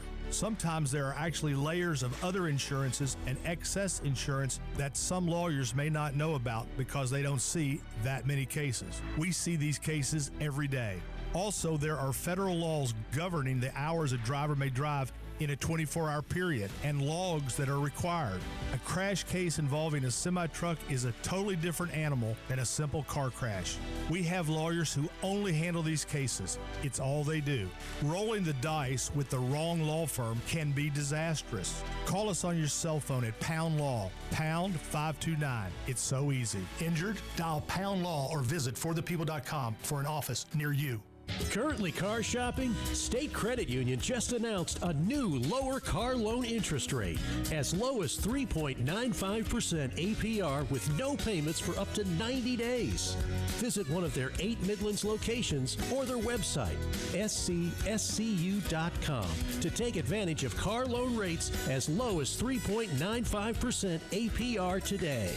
Terms and conditions apply. Equal housing lender. Federally insured by the NCUA. Hey y'all, Jay Phillips here from my good friends at Dan's Fan City in Harbison. Ceiling fans don't sound like something you think about a lot because you don't really need to, but when you've got good ones, they work so well, keeping energy costs down and your comfort level up. All kinds of fans at Dan's Fan City, big to small and quiet, quality fans. They have accessories and light kits, fan blades, and more. Stop by and see them soon, Harbison Boulevard next to Total Wine, or call Dan's Fan City, 781-FANS. You'll be glad you did. Want to unlock the power of athlete marketing to grow your business? Garnet Trust has recently launched a business membership program, making it easier than ever for your business to work directly with a USC student athlete. Visit garnettrust.com today or call 803-250-1765 to see your business boom. Hey, this is Ray and Nathan with Pope Davis Tire Automotive. Maybe it's 250 degrees right now in honor of America's 250th birthday. So, come to Pope Davis for our All-American Star Spangled, Red, White, and Blue, Freedom Eagle AC Special. $50 off charging your AC or $200 off if you need your compressor replaced. That's really giving ice cold. This offer only good while it's still really freaking hot outside or until August 31st. Bet. Visit us online at popedavistire.com. The U.S. Soccer Podcast. These players are battered and exhausted, but you don't hurt like this if you don't care about this team, about this country, about this game. I think you can feel the intensity. The goals, the energy, wow, look at us. Here in the U.S., I have got some news for you. There's so much more to come. My name is Megan Klingberg, and we're just getting started. The U.S. Soccer Podcast, presented by Henkel. Follow and listen on your favorite platform. Oh, yeah. The Extra Point with Tyler Head. And the kick is good. Call or text 803-404-6100 on the Game Network. Welcome back into the Extra Point. Tyler and Jack on your Monday on the Game. To follow up on the conversation we're having about a proposed 20-team college football playoff model, if you were wondering, would South Carolina have been in the play-in game 2 years ago?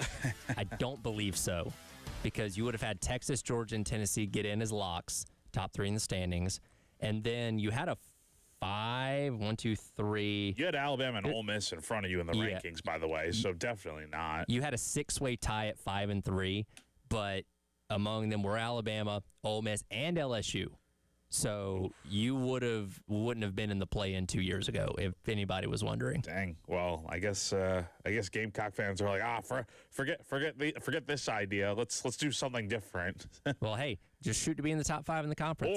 Or maybe the CFP will go by the rankings instead of by conference standings. I can't conceive how they would do that. I don't know. Have play-ins. I don't know either. Maybe. I don't know. Yeah. There's the idea that made the most sense to me was it makes a doing ton it of off sense. conference standings. It makes a ton of sense, even if South Carolina wasn't going to get in 2 years ago. I think it works. I like that idea. Well, again, we'll find out hopefully by December 1st, what they're going to end up doing with that. We got an NFL preseason getting started properly later on this week, though we had the Hall of Fame game this past Thursday night where the Panthers picked up the win over the Cardinals thanks to a Haynes King touchdown as time expired.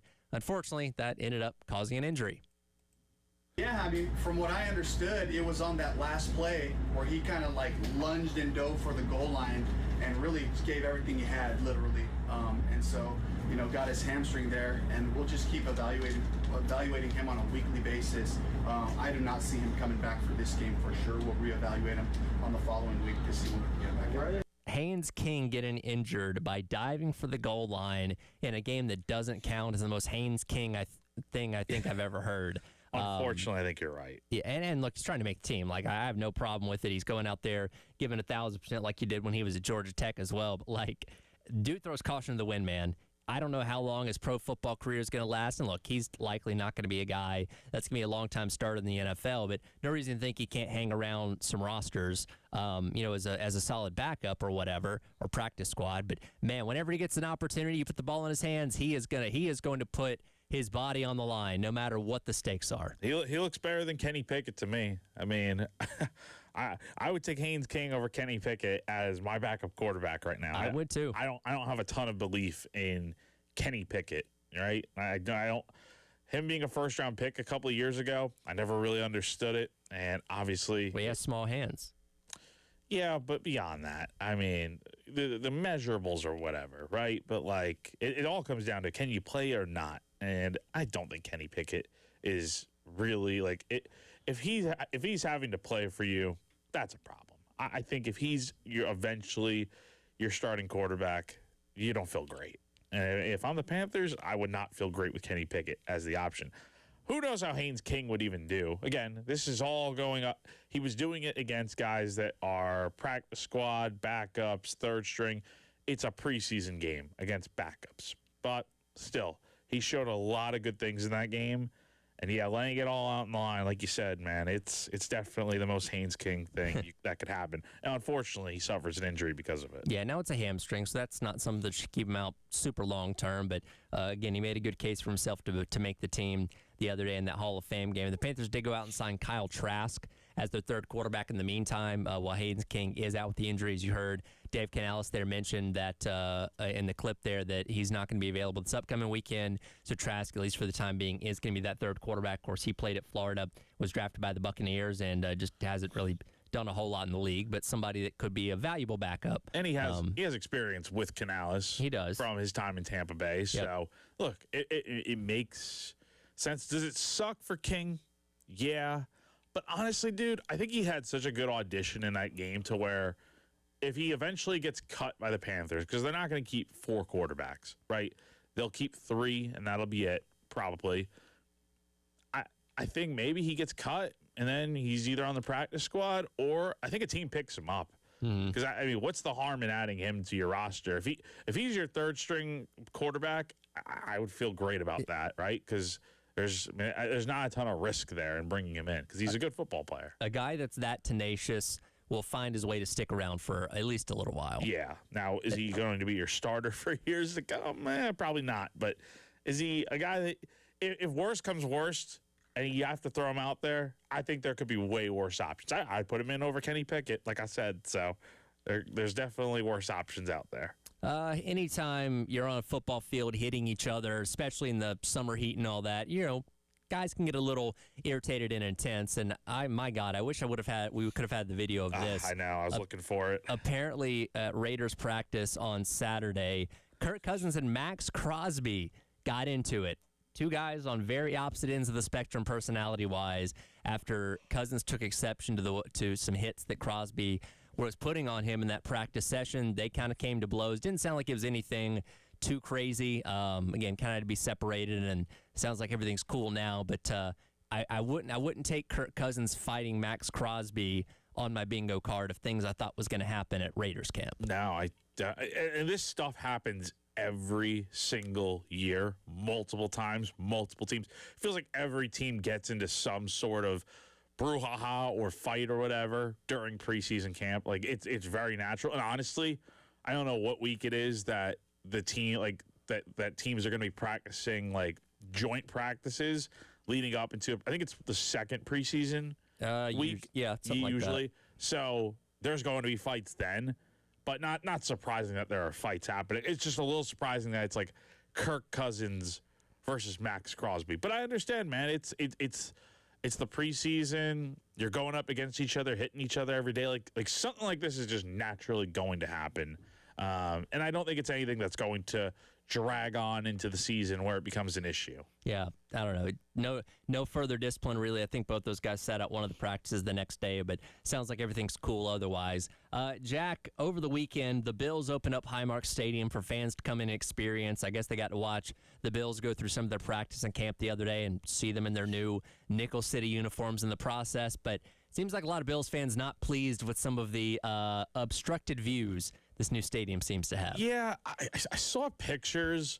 So, and it's even like the most basic views. Like upper deck, it's like one of the first rows, but the problem is you have like a staircase with like a glass like panel, obviously protecting people from falling over, right? But it's in the way. Like there's some basic design stuff that's like, how did they not think of this, right? And I think the goal with these stadiums modern nowadays is to not have these quirky seats that are blocked by some random view.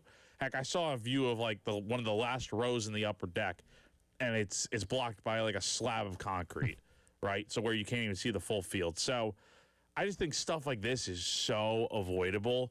And again, I don't think anyone was expecting, especially with no roof on this stadium, I don't think I was expecting this to be like the same thing as like what the Rams have and Chargers have with SoFi or one of these great modern stadiums that are out there. It's the Bills.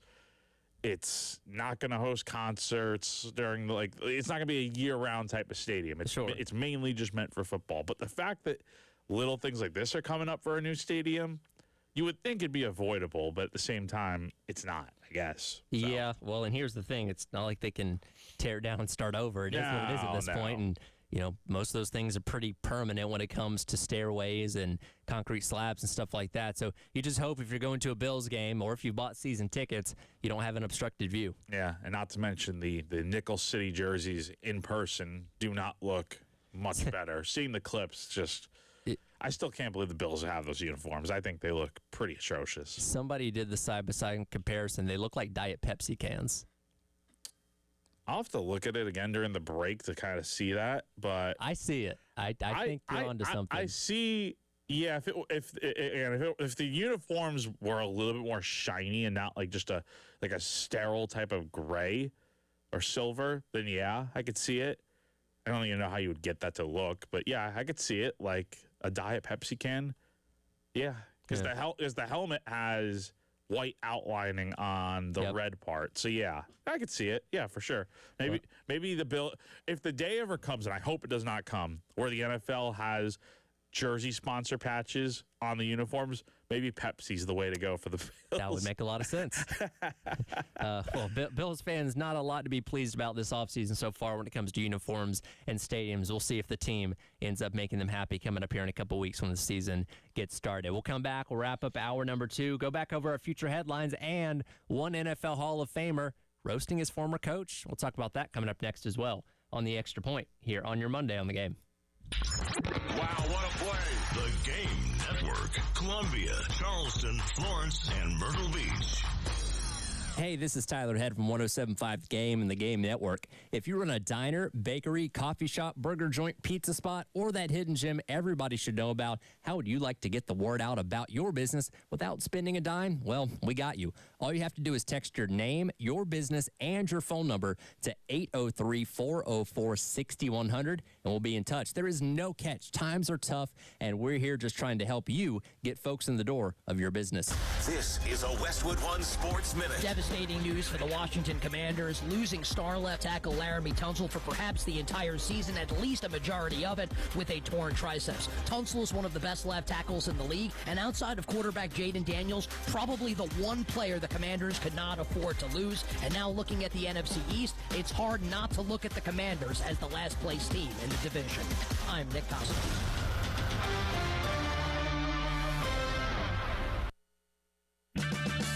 Back to savings at O'Reilly Auto Parts. Get a free MicroGuard Select oil filter when you buy 5 quarts of Syntec full synthetic motor oil. Limit supply. O'Reilly Auto Parts. This is the story of the one who keeps multiple buildings running smoothly day after day. Plumbing that flows, HVAC that hums, cleaning supplies that keep surfaces sparkling. That's why she counts on Grainger. With easy reordering online and 24/7 support, Grainger helps her keep the products she needs on hand. So shelves stay stocked and buildings stay ready. Call 1-800-GRAINGER, click Grainger.com, or just stop by. Grainger, for the ones who get it done. Check engine or ABS light on? Take the guesswork out of your warning lights with O'Reilly Veriscan. It's free. Ask for O'Reilly Veriscan. O'Reilly Auto Parts. Someone had a birthday. Yep, 50. Can't believe it. 50 years of wisdom. Great segue. We have a health reminder from the CDC. Pneumococcal vaccination is recommended for adults 50 or older. Says here, we're over 6 times more likely to be hospitalized with pneumococcal pneumonia than adults under 50. I don't love those odds. Same. Look what I found. Pfizer's Prevnar 20 is proven to help protect adults against pneumococcal pneumonia and invasive pneumococcal disease in just 1 dose. And millions have already gotten it. Continued approval may depend on a supportive study. Don't get Prevnar 20 if you have a severe allergy to its ingredients. A weakened immune system may lower your response. Common side effects include injection site pain and swelling, fatigue, headache, muscle, and joint pain. For full prescribing information, please call 1-855-213-2138. Visit Prevnar20.com or talk to your doctor or pharmacist. I'm on Prevnar20.com now, scheduling my appointment. Good idea. And happy 50th. O'Reilly. Check engine, ABS, or maintenance light on? Take the guesswork out of your warning lights with O'Reilly Veriscan. The service is free and provides a report with solutions verified by ASE certified master technicians. And if you need help, we could recommend a shop for you. Ask for O'Reilly Veriscan today. O'Reilly Auto Parts. This is the story of the one.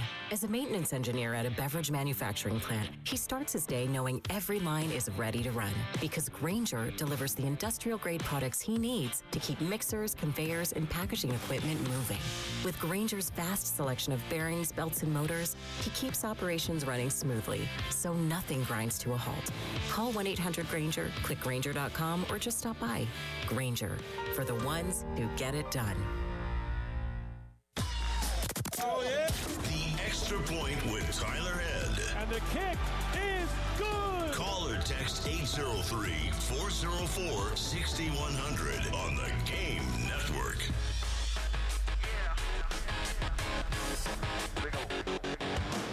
All right, welcome back in. It is the Extra Point. Tyler Head, Jack Felcher, wrapping up hour number 2 on your Monday here on the Game. Another reminder, coming up Friday, August 28th, it's the Game Summer Golf Classic at Charwood Golf Club in West Columbia, presented by 107.5 The Game and the Lexington County Gamecock Club. We're going to have the onion sausages from the Gamecock Club for breakfast, as well as the libations bar from Saki's Wine and Spirits. The golf gun going to be back out there with all those proceeds going to Camp Discovery. As always, if you want to take part, it's $440 for a foursome, $110 for a single player.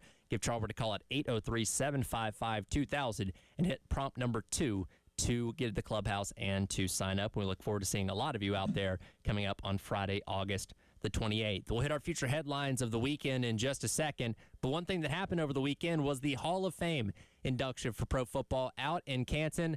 And, well, old Adam Vinatieri didn't pull any punches when it came to how he felt about his former coach not being there. I would repeat those last few statements about Coach Bill Belichick as well. Thank you for demanding excellence every single day. Your preparation, discipline, and attention to detail shaped far more than my football career. Unfortunately, Bill couldn't make it here today. There's a lot going on at UNC right now. He may be on a recruiting trip right now looking for the next Lawrence Taylor. I thought it was because training camp had already started, but in truth, it's because he's judging his girlfriend's cheerleading competition.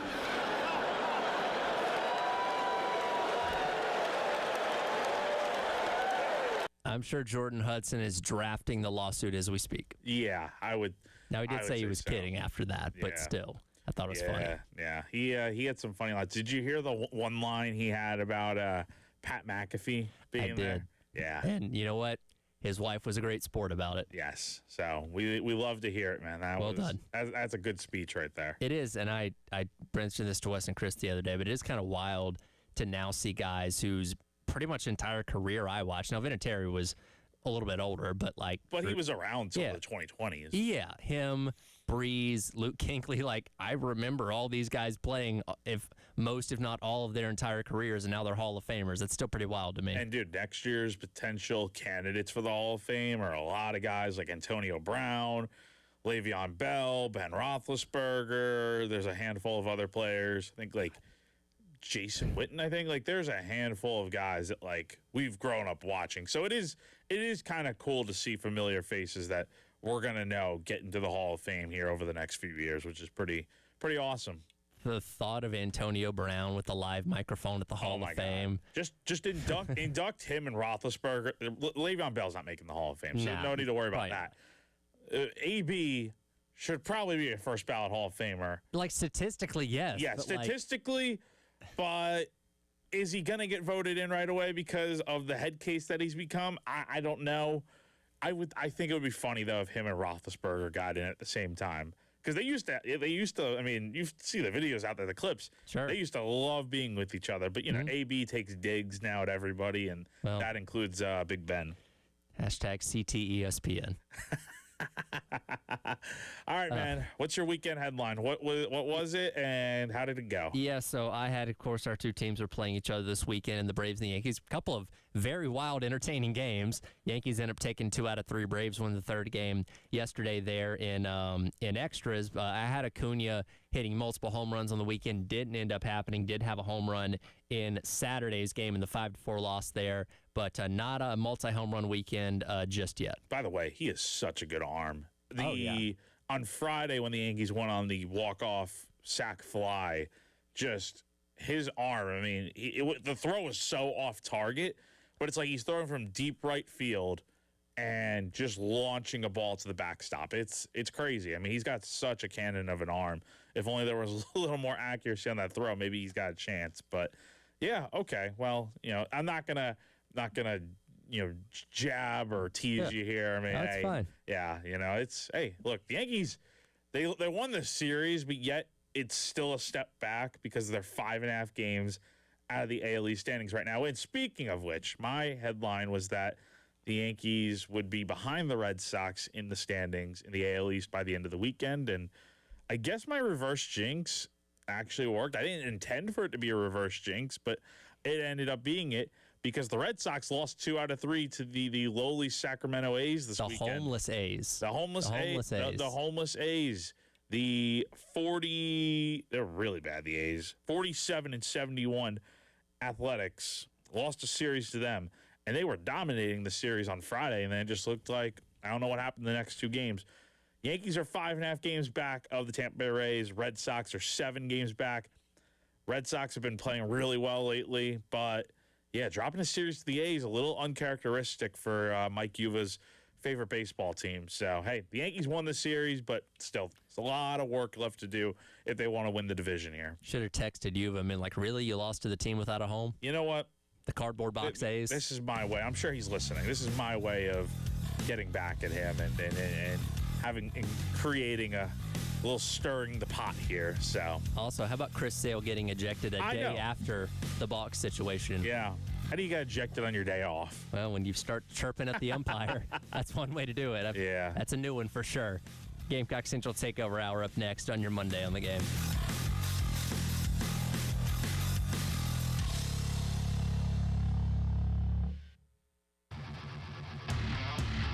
Broadcasting live from the Herndon Chevrolet studio. Herndon Chevrolet is your hometown dealer. Stop by today or shop online 24/7 at herndonchevy.com.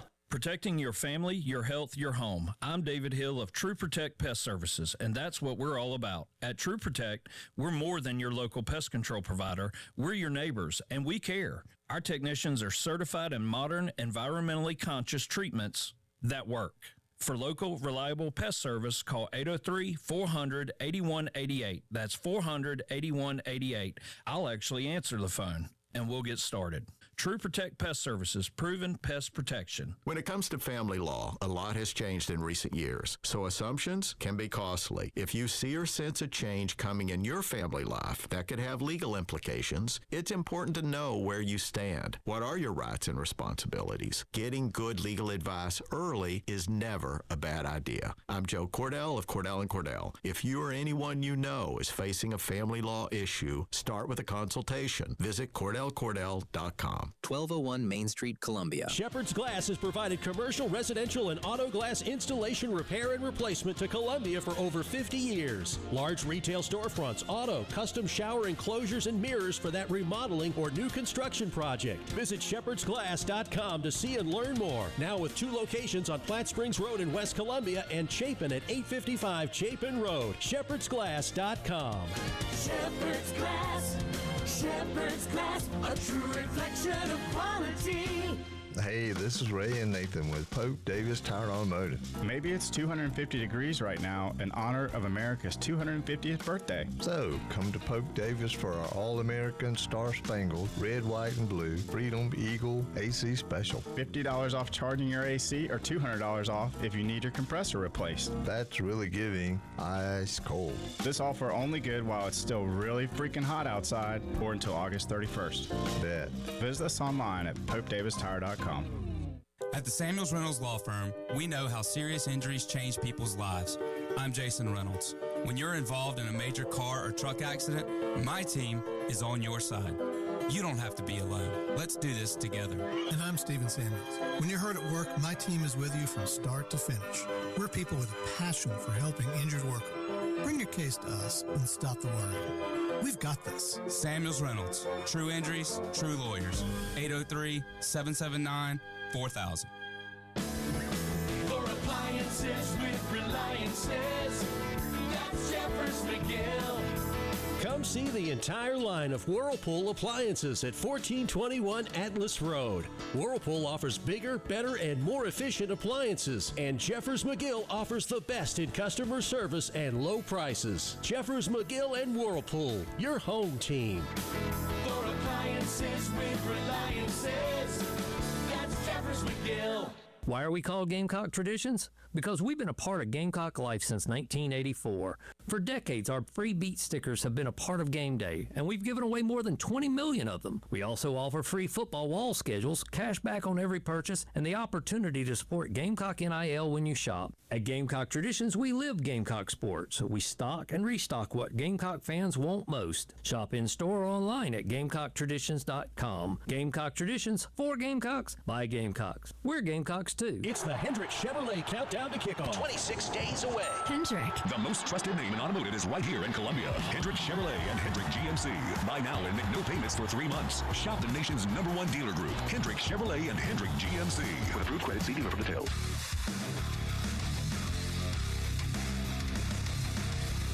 Everybody loves streaming till you have to pay for it. Just download the 107.5 The Game app and stream us for free.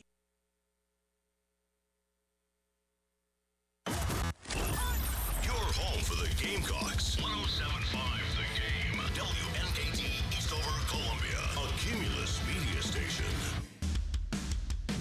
The Gamecock Central Takeover Hour with Wes Mitchell, Chris Clark, and Tyler Henn. To the house! On 107.5 The Game, The Game Network, the 107.5 The Game app, and at The Game TV Radio on YouTube.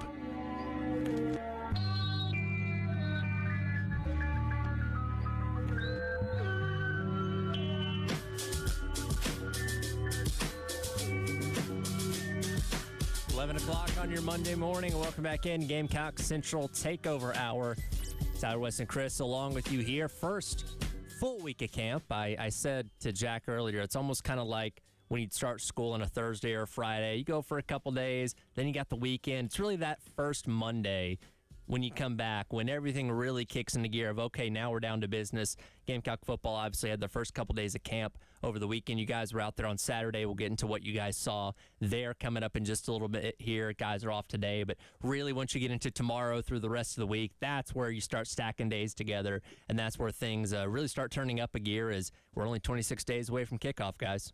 I was going to ask what was the day. I had lost count, 26 days. Well, it becomes easier as you get closer because Saturdays are 7, and then you subtract however many days since Saturday, and boom, you get your countdown. Boom, there you go. Well, you're still better at math than I am. But, yeah, team's off today, of course. Mandatory day off, typically is Mondays. Practice Tuesday, Wednesday, Thursday, Friday, Saturday, and Sunday, including scrimmage number 1. That's right. On Saturday. We will not be able to see, but just quick refresher, that's the first scrimmage. First day of full pads is going to be on Friday. Of course, you have to, per NCAA rules, you have to scale up. You can't go out there day one, full pads. So they'll have the first full day of pads on Friday. And I think after the first scrimmage, to your point, Tyler, about having that full week earlier and kind of stacking days, you know, we saw some things in the first couple days, just kind of eyeballing guys and kind of getting a lay of the land. The staff, of course, is seeing some things, but I think in these next several days when you're scaling up to A, getting in pads on Friday, B, scrimmage 1, and then you look at scrimmage number 2 on the 22nd, you know, that's when you typically start hearing and seeing movement of any sort. You know, this team is farther down the road than they were, say, in the spring, but you've added some new players in. You've got some guys that, of course, most of this team went through spring ball with you, but you're looking for some guys to take the next step. Those positional battles that you've had ongoing over these next couple weeks with these scrimmage situations in particular might start getting some more clarity on those situations. Yeah, we'll have to have the Gamecock Central drone out, ready to roll on Saturday. Make sure we can watch summer practice. But no, I think, man, it's an exciting time. You start to hear little details roll in, and then you try to put the pieces together on what it means big picture-wise. I try not to get caught up and talk about things that don't happen without pads, but still very easy to get caught up in that already as we've had 3 practices to kind of chew on. We were out there for at least a little bit of the first 2. Nobody was out there for the third. That was all private. And then we'll have one more viewing window on, I believe that's on this coming Sunday. That's right. And then from that point forward, it'll be all behind closed doors as we march towards kickoff, and we'll be here before we know it. It's where we go off of so-and-so heard, or sources tell us that this guy did this in the scrimmage and things like that. And again, that's where we hopefully start to see some separation. We'll get into the observations from Saturday coming up in just a moment. We are 26 days away from kickoff. It's time for 26 days until kickoff trivia, which, for a reminder, last week, Wes reset the score, and now we're tied up 19.5 to 19.5 as we head into our final 3.5-ish weeks of this. Okay. Yeah, I mean, if not for that, Wes would be just lapping me at this point. Wes was pulling away. I know. He might come to regret. What was I up by? 3? I think so. 3.5. You voluntarily reset it. Day 26, guys naming dudes. Guys naming dudes. Give me some 26s. Brandon Isaac. Okay. Antonio Allen. Okay. Who else we got? I mean, Isaiah McCleary on the current team. Mm-hmm. Walk on from Irmo. Shout out Irmo. Couldn't find a good question about him, unfortunately. Do you have Antonio Allen? I do have Antonio Allen. That will be the subject of today's question. If you have any other 26s to suggest, Wes. Nah, I was going to say Brandon Isaac, but Chris already took it. So, Coach Brandon Isaac. Yeah, I mean, those are the main ones. I'm sure there's more. Yes, there's absolutely more, but Antonio is probably where most fans, if you ask them who was number 26, Antonio, what a player. Yeah, really good player. He's a good one. And in his career at South Carolina, 2 career pick sixes. Can you tell me what 2 games those were? One was Clemson. Do you have a year? Oh. Clemson 2010. Yeah. against Kyle Parker. Remember that play? Oh, man, what was the other one, Wes? Do you know it, by the way? That's a toughie, man. Golly. It's going to drive me crazy. I don't have it off the top of my head. I know it's not UAB. Yes. Could not be UAB. Funny enough, I did some very light research on Antonio. Not enough, obviously. He did play against UAB in his career. So okay, well, it wasn't. I can tell you it was not in that game. It was not against UAB. Well, you're banned from. You couldn't have even asked that question. I couldn't have asked that. It's not coming to me. Mm-hmm. But do we have to give the year to get credit, or if we get the team? I think you asked the team, Tyler. Yeah, you just give me the team. That's fine. Because this is kind of a shot in the dark. Yeah. And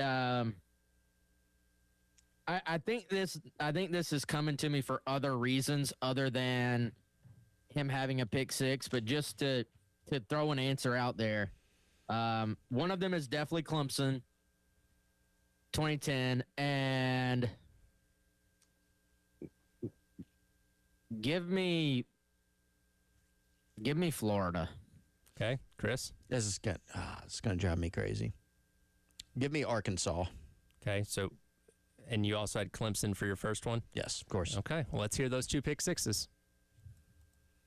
Throwing in, intercepted. Allen makes the grab, and Allen runs it all the way back. This is Clemson 2010. Got that one. And technique. 540. Yep. Long arms. First and 20. Murray steps into a throw. Intercepted. Another big play by South Carolina. Antonio Allen brings it in. No. Wes's reaction, I believe, you just remembered. 2011 versus Georgia. Georgia. Yeah. Yeah.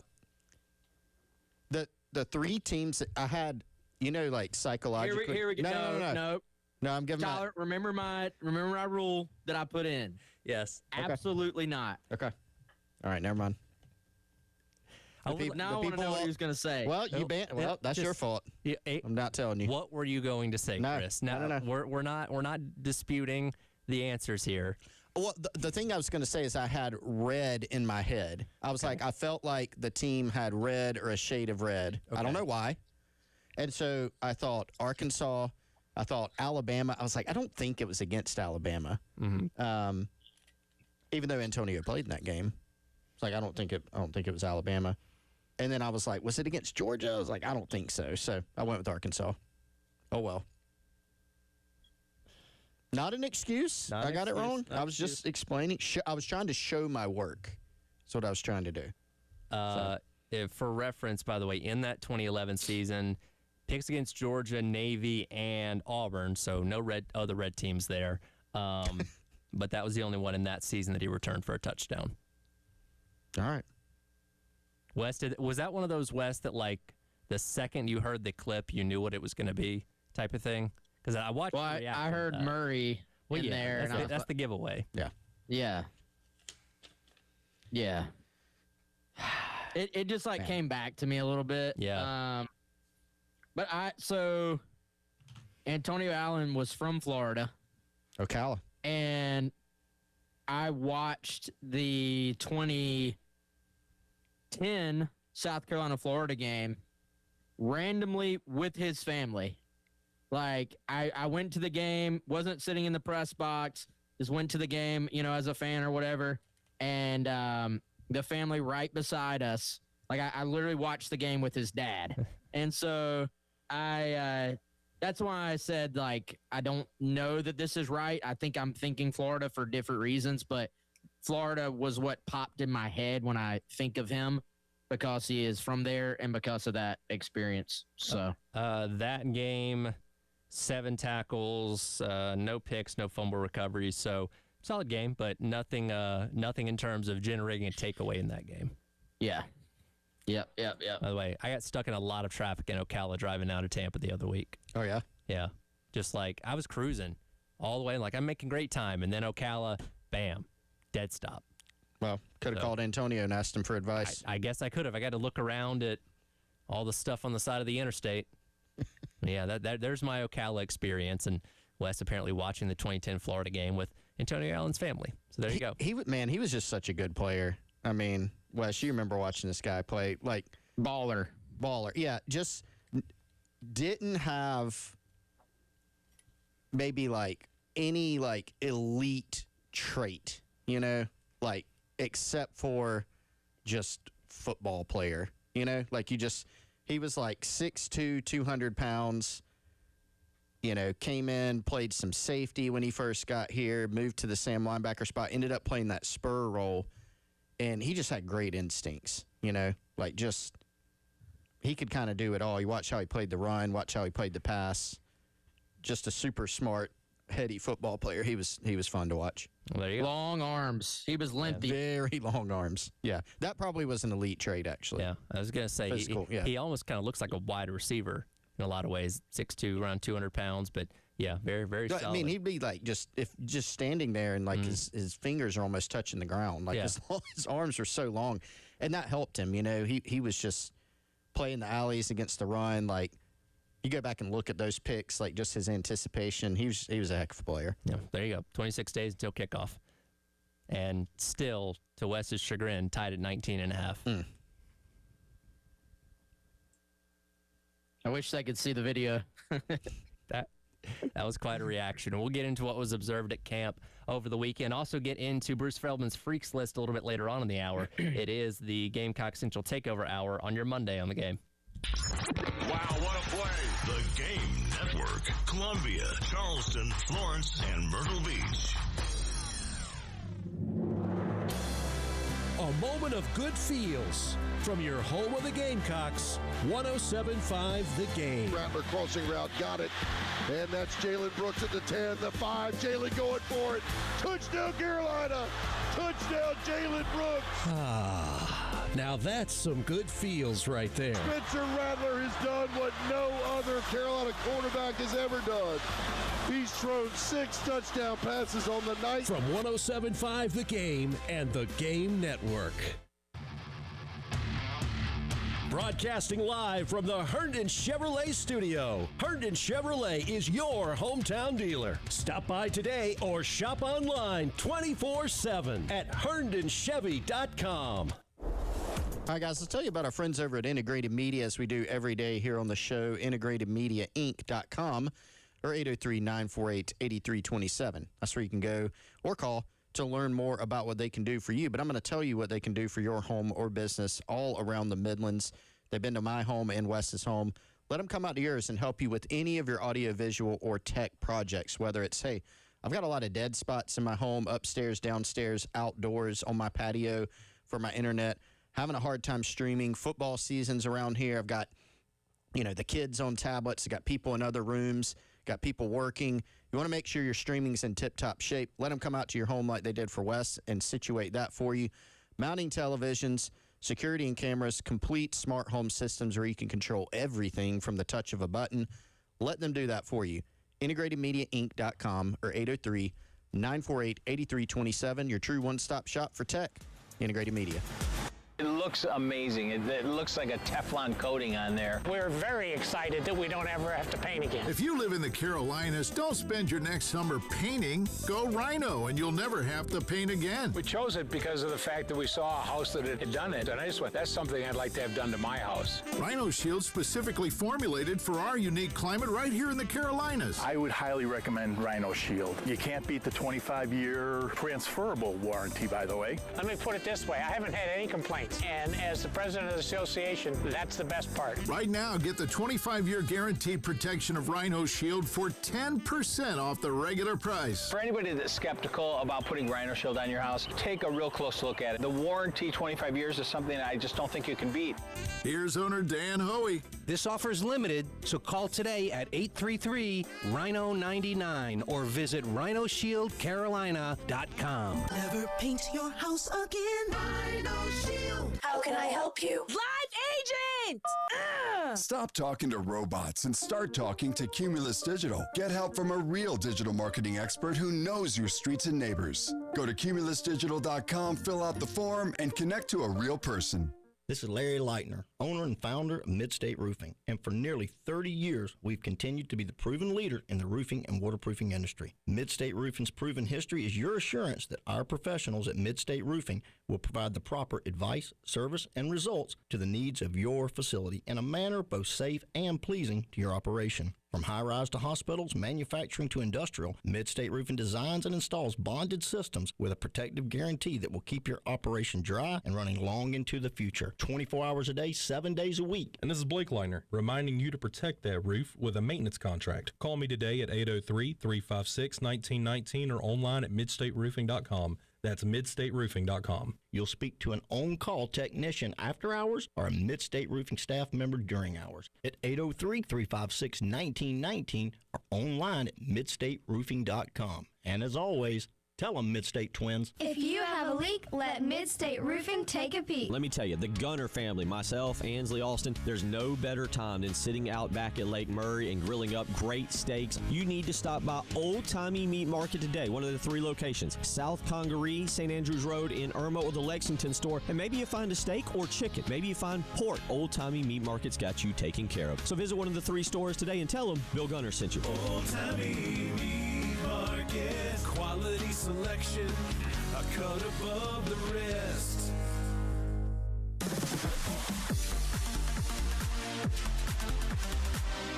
Hate paying for streaming?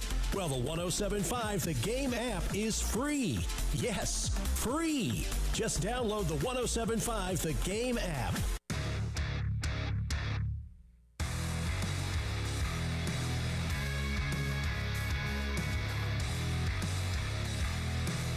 Gamecock Central Takeover Hour with Wes Mitchell, Chris Clark, and Tyler Head on 107.5 The Game, The Game Network, the 107.5 The Game app, and at The Game TV Radio on YouTube. Welcome back in. It is the Gamecock Central Takeover Hour on your Monday here on The Game.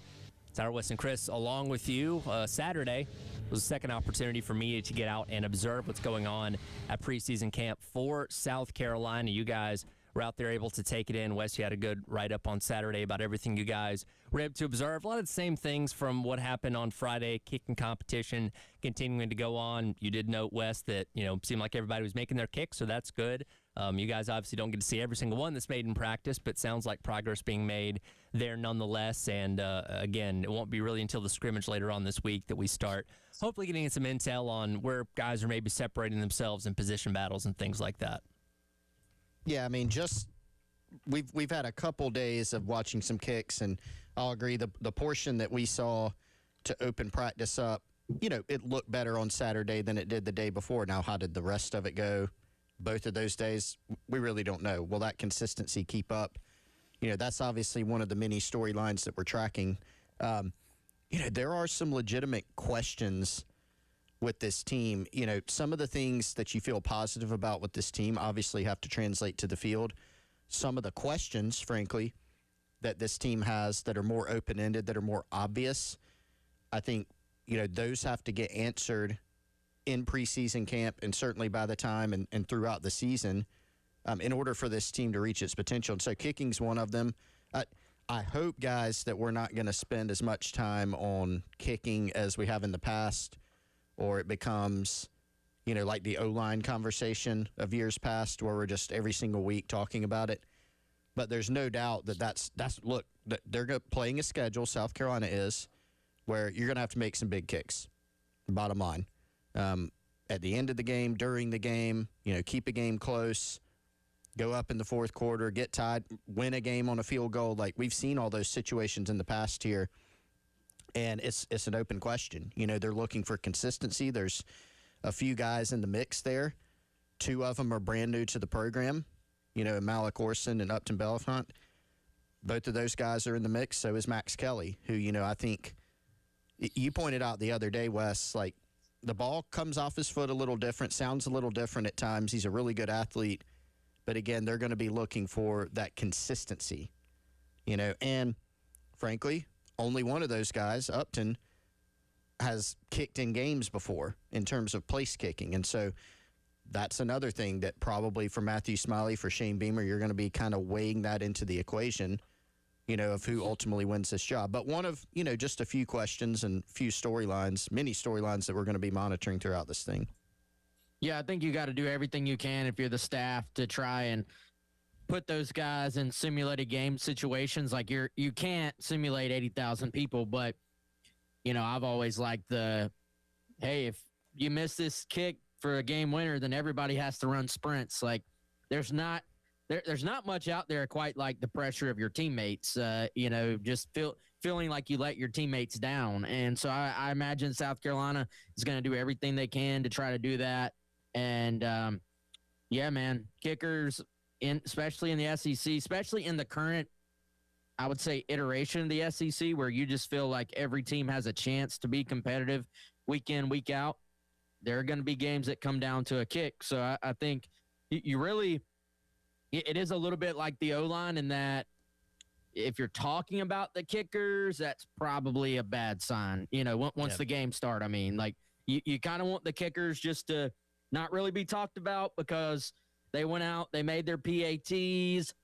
You don't really want them to be talked about because they went 4 for 4 either, because you don't want to kick 4 field goals in a game, right? Like you want to be scoring touchdowns. So you want to be talking about kickers in season as little as possible. So I think that will be the goal there for South Carolina. Well, one person that I don't know how much we're going to be talking about this upcoming season, but nevertheless captures the attention every time you guys see him out there. Neff Jiwa, of course, coming in, learning the game of football quite literally, as he's never played it before.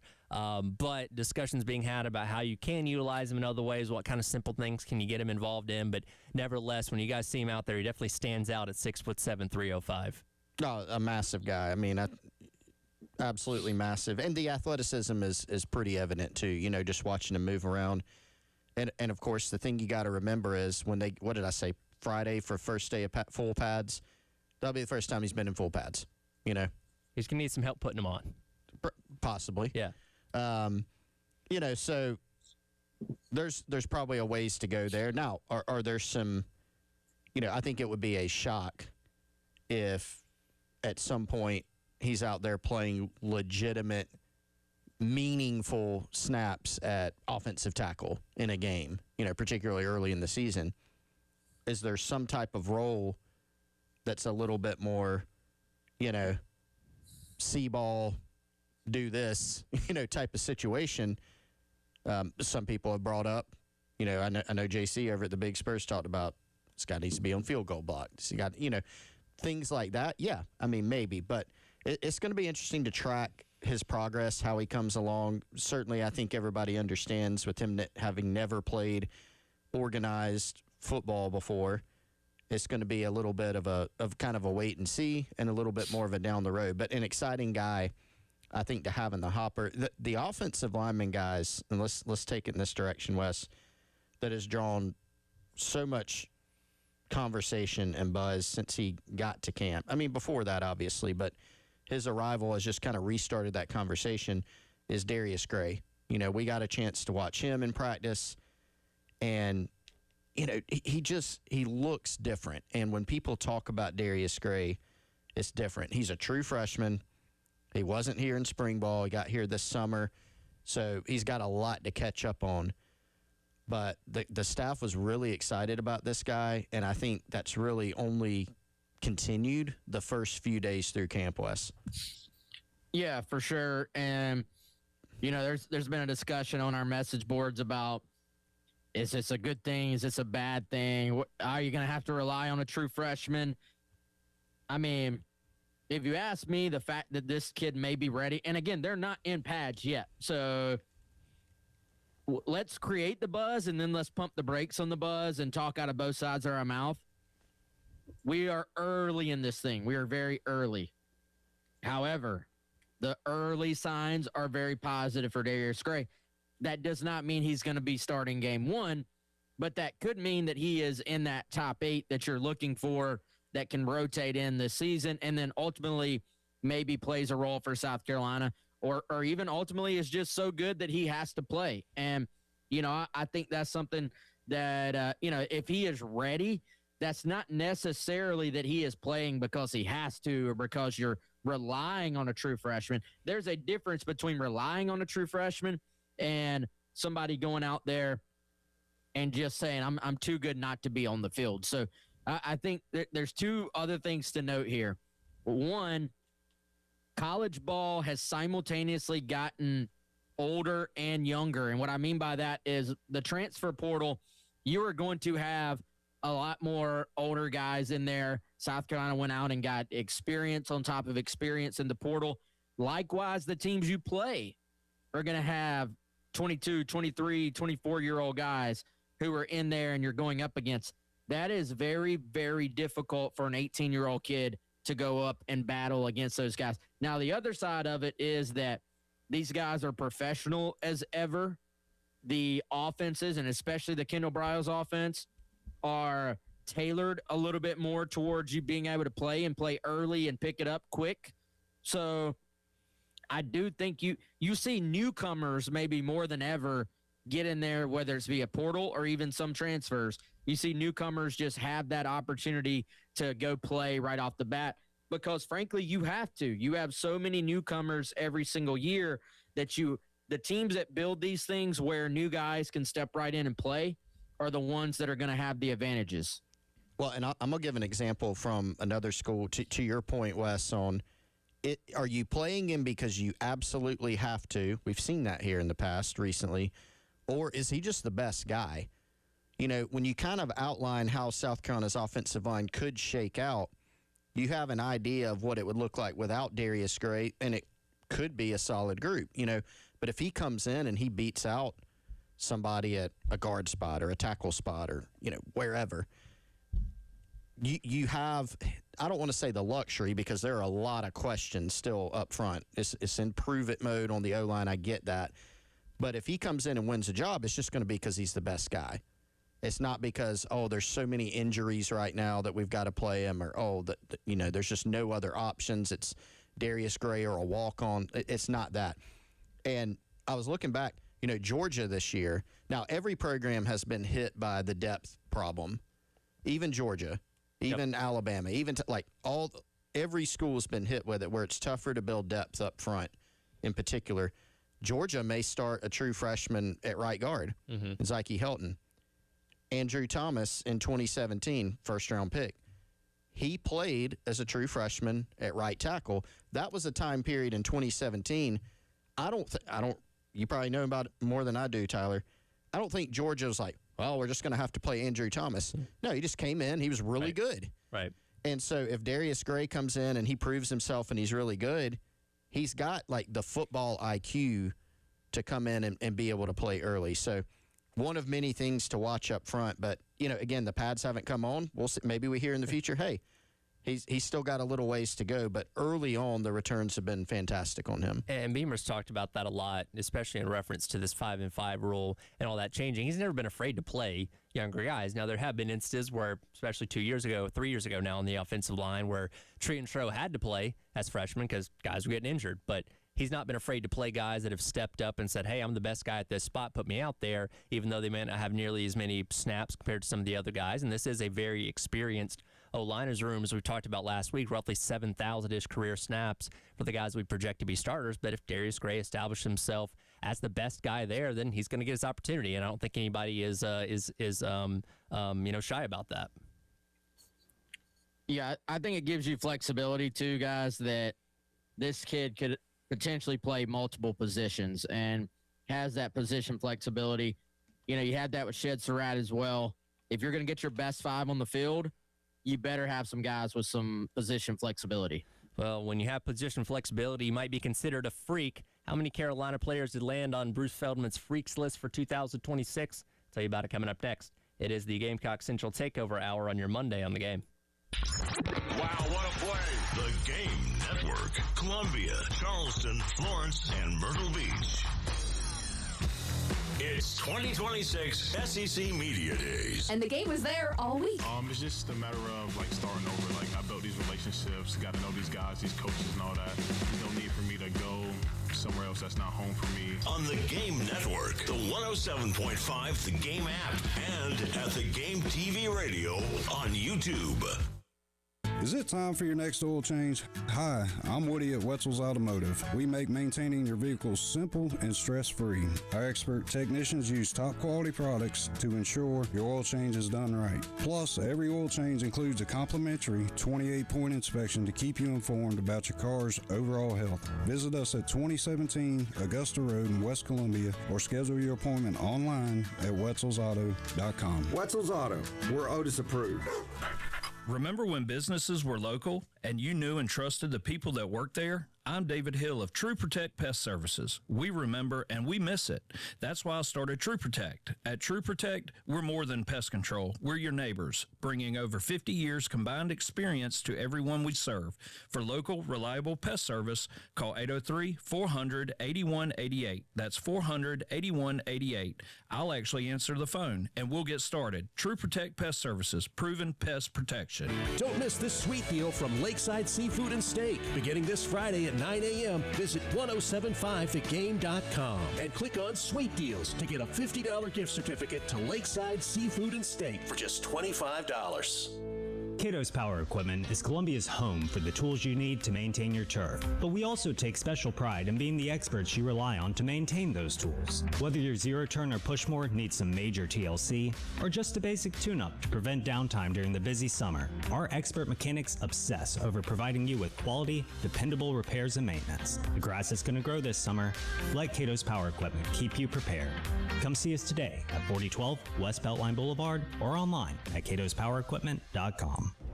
Are you calling your IT company over and over for the same issue, getting passed around to people who can't help? Or worse, getting hacked after being told you were protected? That's not normal. At IntelliSystems, real engineers answer the phone live, resolve issues quickly, and explain things in plain English. If something feels off with your current IT provider, it probably is. Call IntelliSystems today and see what better IT support should actually feel like. IntelliSystems.com. Looking for a classy polo this fall? Hey, Scott here with Gamecock Traditions, inviting you to check out our outstanding selection of premium polos from Johnny O, Turtleson, Cutter & Buck, and other top brands. Whether you're headed to Williams-Brice Stadium, the office, or out for dinner, you'll find comfortable, stylish polos in garnet, black, white, and other colors every Gamecock fan will love. And it gets even better. You'll earn cash back on every qualifying purchase just for shopping with us. Gamecock Traditions, for Gamecocks, by Gamecocks. We're Gamecocks too. Visit the go-to spot for dining in downtown Columbia. Step into the Golden Spur, the official restaurant of the University of South Carolina. From bold, crave-worthy lunches to elevated dinners, plus handcrafted cocktails that hit every time. The Golden Spur brings the flavor every visit. Planning something special? From celebrations to business gatherings, their private dining and event spaces set the perfect scene. The Golden Spur, where campus meets community. Located at 700 Lincoln Street, right across from Colonial Life Arena. Come see what everyone's talking about. When you're injured in South Carolina, let me tell you what you deserve. An ally who understands your values, who speaks your language, and is invested in your future. The Jeffcoat firm is a team of proven attorneys from right here. We know South Carolina, we know the law, and we know how to get results. When you're injured in our state, call us because you deserve better. Responsible attorney is Michael Jeffcoat, 1333 Main Street, Columbia. Hendrick. The most trusted name in automotive is right here in Columbia. Hendrick Chevrolet and Hendrick GMC. Car buyers across Columbia keep coming back to Hendrick for a larger selection, better pricing, and an easier buying experience. Plus, buy now and make no payments for 3 months. The nation's #1 dealer group is right here in Columbia. Hendrick Chevrolet and Hendrick GMC. Experience the Hendrick difference. With approved credit, see dealer for details.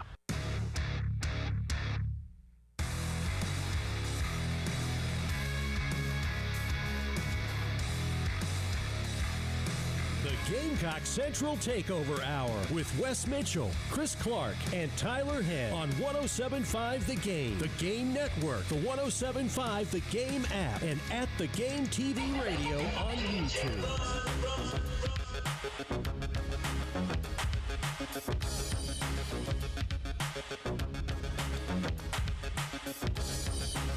All right, welcome back in. What is Gamecock happening? Central Takeover Hour. You'll hear it in a second. Just wait for it. Here it comes. You know this. Okay. Wes can't hear it, but you can hear it. You changed up on us. I did. Well, reason for it. One of the pivotal moments of the offseason as we get closer to the start of kickoff is when Bruce Feldman puts out his annual Freaks list ahead of the season. 101 players across all of college football that he considers the biggest and the freakiest. And 2 years ago, or the prior 2 years before last year, Nick Harbor was the number one freak on Feldman's list in his freshman and sophomore years, fell out of the number one spot last year after Jeremiah Smith assumed the number one role. Well, guys, I'm happy to tell you, once again, Nick Harbor finds himself at the top of Bruce Feldman's freak list. Third time in 4 years. That is a record, as Nick Harbor's the number one freak once again. 6'6", 243 pounds, 35-inch arms, 82.5-inch wingspan, 10-1 in the 100. The first part was impressive enough. Sure. It's like, all right, that's a big dude. 10-1 in the 100, 20.2 in the 200. And those are all crazy, right? 235, 23.8 miles an hour on the GPS, 5% body fat. The exciting thing about this, though, guys, is a nugget in there from Feldman that's just a fact, and that is Nick Harbor finished the season for the first time with back-to-back 100-yard receiving games. That was his last two games last year, Texas A&M and Clemson. And so we've always known this guy's a freaky athlete, as evidenced by the fact that he's been on here several times. But he's started more and more to put it together and translate it from huge guy with amazing athleticism to football player to wide receiver. And so we've seen that, and the hope is to continue to build on that and have it translate even more. Yeah, it sounds like this is because, again, he gets on the list in year number one, a lot of that to do with the track stuff and just natural athleticism. Again, backs it up in the second year, similar type of thing. And again, he was doing track stuff for Carolina in that offseason. But like now, this feels like the first time he's featured at the top of this list where you can really look at a lot of the football things that are happening, saying, okay, freak athlete, but you're also seeing him finally rounding into form as a receiver by evidence of, again, having his two best games at the end of last year and hopefully carrying that momentum into what's going to be a strong season for him in year number 4. Guys, there is one thing about Kendall Briles that I think is similar to Steve Spurrier. Not that the schemes are the same at all, but Kendall Briles, from what I've seen at his other stops, is not scared to just spam a particular play, to steal a video game word, if it's working. And he's not scared to say, hey, this is our best running back. We're just going to snap the football directly to him in kind of a wildcat. If we have a great receiver who we think is fast, we're going to give him the ball on jet sweeps and just say, we're going to find a way to get you the football. There are times when it really, especially as Harbor has improved with his downfield ability to track the football, which I think was a missing element when he first got to Carolina. There are times when it actually is as simple as Nick Harbor, go deep, either go ball or post. And I think we're going to see Briles willing to just call that multiple times per game because, one, you got a good shot of it hitting. Two, you are forcing the defense to account for that pretty much every time. And if they truly are accounting for it, then what does that mean for the rest of your offense in terms of opening things up? And so I think there's a lot of fun things you can do with that if you're Kendall Briles. And, he's mentioned this. Lenore Sellers being back was part of his decision to come to South Carolina in the first place. I believe he mentioned Harbor a little bit in that as well, like just the group of guys that South Carolina had coming back to work with on offense. You're going to have some creativity from Kendall Briles. I, for one, am ready to see what that means for number 8 in this offense. Yeah, I mean, you think about a couple of the plays, the one against Clemson last year. I mean, Dabo talking about it after the game. I think they were in like 3 deep or quarters coverage, one of the two, and he just runs past them anyway. Ole Miss, South Carolina had, and you hate to talk about the plays he made in these losses, but there were too many of them last season. But just to, as an example of what he can do, Ole Miss, they had guys deep. Didn't matter. Just runs past them. And then you see, like, the other part that you've seen of Harbor's game that has come along consistently is the play against A&M. We had all seen, like, Gamecock fans dreamed of two things with Nick Harbor. It was the go ball, where he just runs past everybody. And we've seen that. And we had seen it some that season. The A&M game was the other thing that everybody wanted to see, which is not a go ball. Nick Harbor catches an intermediate pass, and he just runs past everybody, right? And so that's been part of his growth and progression as a receiver, is to be able to be more of a complete receiver, not just a guy who's running the go ball. Now, it would be dumb to not utilize that, because that's probably what he's best at this point. But just what can he do to take that next step in this offense? How he's used by Kendall Browse is something I'm very interested to see as the season gets closer. Yeah. Again, he comes in at number 1. Jeremiah Smith, who was number 1 a season ago, coming in at number 2. Two other Gamecocks on the list got Dylan Stewart at number 14. He's the 4th edge rusher on this list. And then Lenore Sellers coming in at 36 after he was pretty high on the list. I think he was he 3 last year? If I remember correctly, he was pretty high up there. But he is the number 2 quarterback behind Chase Mason at South Dakota State. Also worth noting, Jacarius Peak, who was 31 last year in his final year at NC State, not featured on the list this year. So that one is a little surprising to tumble that far after being so high last year. Yeah, and, with the Sellers one is the one that I'm a little Peak. He wasn't super high. Maybe it's because he's coming off the injury. Maybe there's not as updated metrics there.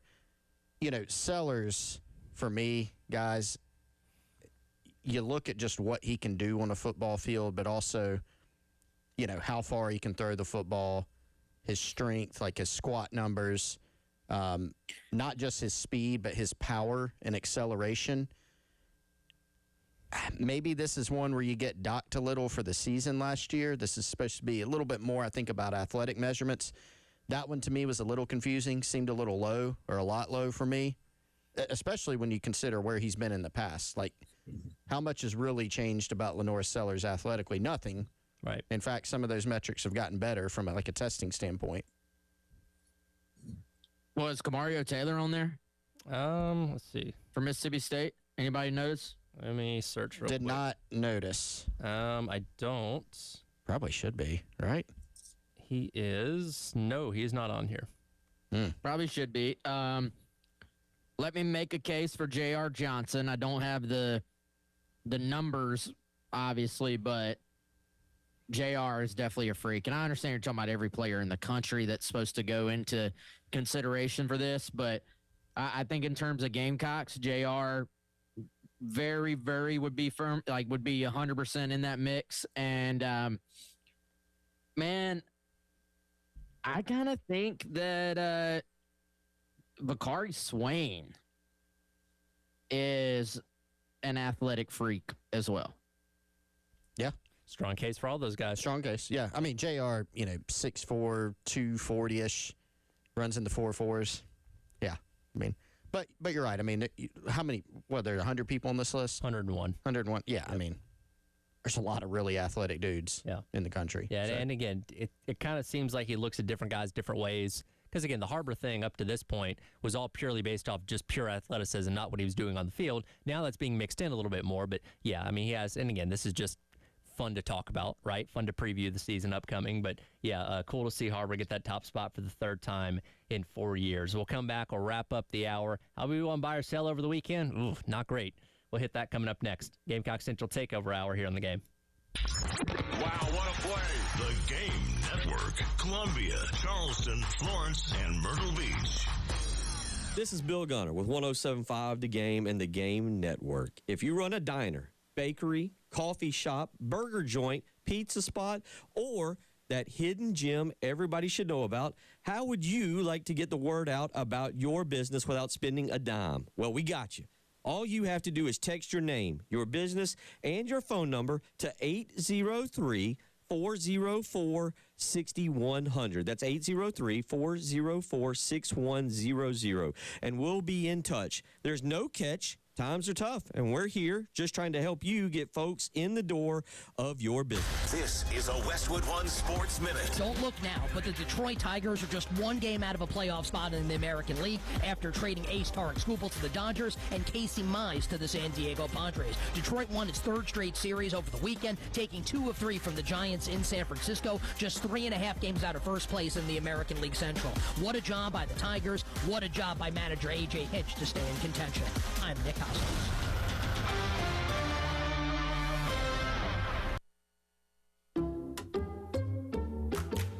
You like saving money, right? We all do. That's why Allstate just lowered the price of car insurance. Not, but wait, there's a catch. Lower. Actually lower. So if you're shopping around or just want to see how much you could save, check Allstate first for a new lower auto rate that could save you hundreds. You're in good hands with Allstate. Not available in every state. Only applicable for new auto insurance business. Rates will vary by several factors, including how you purchase the policy. Potential savings vary. Allstate North American Insurance Company and affiliates, Northbrook, Illinois. This is the story of the one. As a maintenance engineer at a beverage manufacturing plant, he starts his day knowing every line is ready to run because Grainger delivers the industrial-grade products he needs to keep mixers, conveyors, and packaging equipment moving. With Grainger's vast selection of bearings, belts, and motors, he keeps operations running smoothly, so nothing grinds to a halt. Call 1-800-GRAINGER, click Grainger.com, or just stop by. Grainger, for the ones who get it done.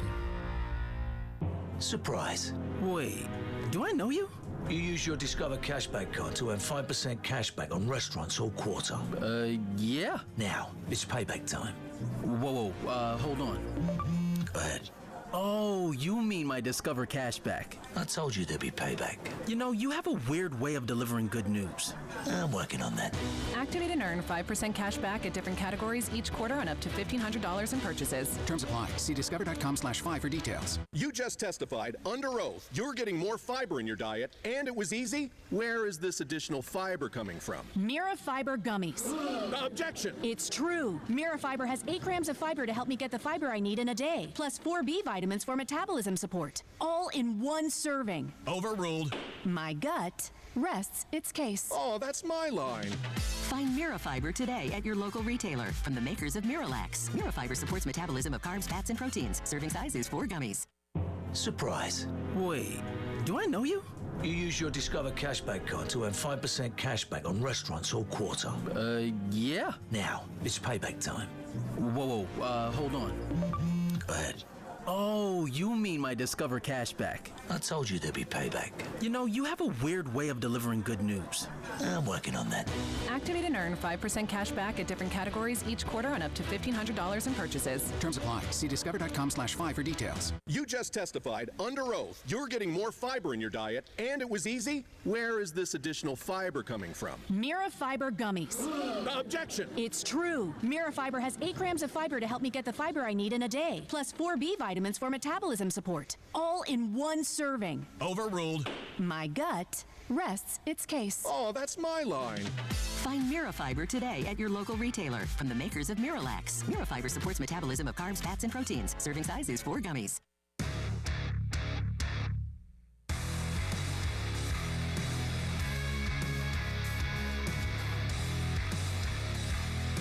The Gamecock Central Takeover Hour with Wes Mitchell, Chris Clark, and Tyler Head on 107.5 The Game, The Game Network, the 107.5 The Game app, and at The Game TV Radio on YouTube. Welcome back in. Gamecock Central Takeover Hour. Tyler, Wes, and Chris wrapping up the hour here on your Monday on The Game.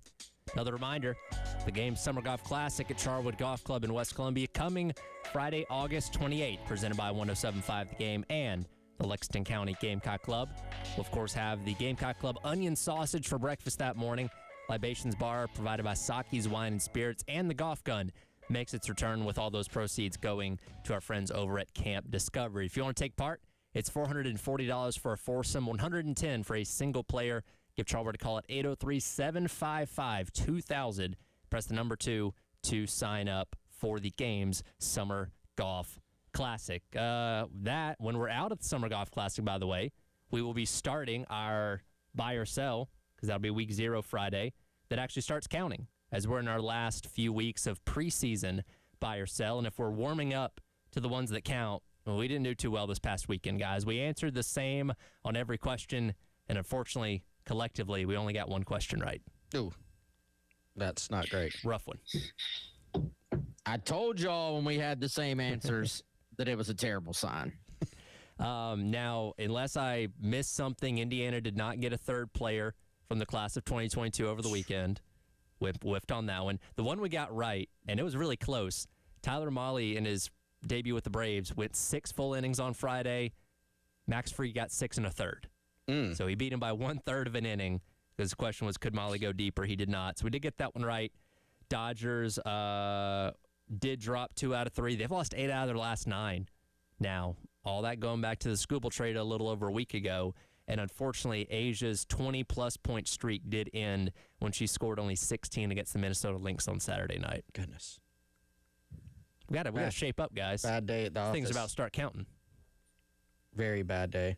Also, Tyler, we have another infraction that Wes is going to give you a ticket for. Uh-oh. You can't say things are close. Remember? What? Things are close. Yeah, you said it was close. Tyler Mahle.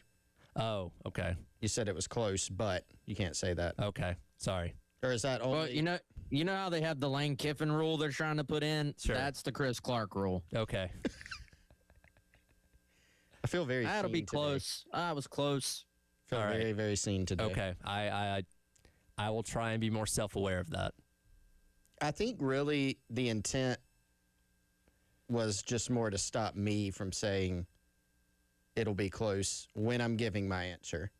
Okay. Now, if I would have said that, sure, and voted the other way, I actually would have been right. But Wes is trying to police my answering. So, okay, I okay, will. I will try not to use a Chris Clark-ism when I'm talking about those kind of things.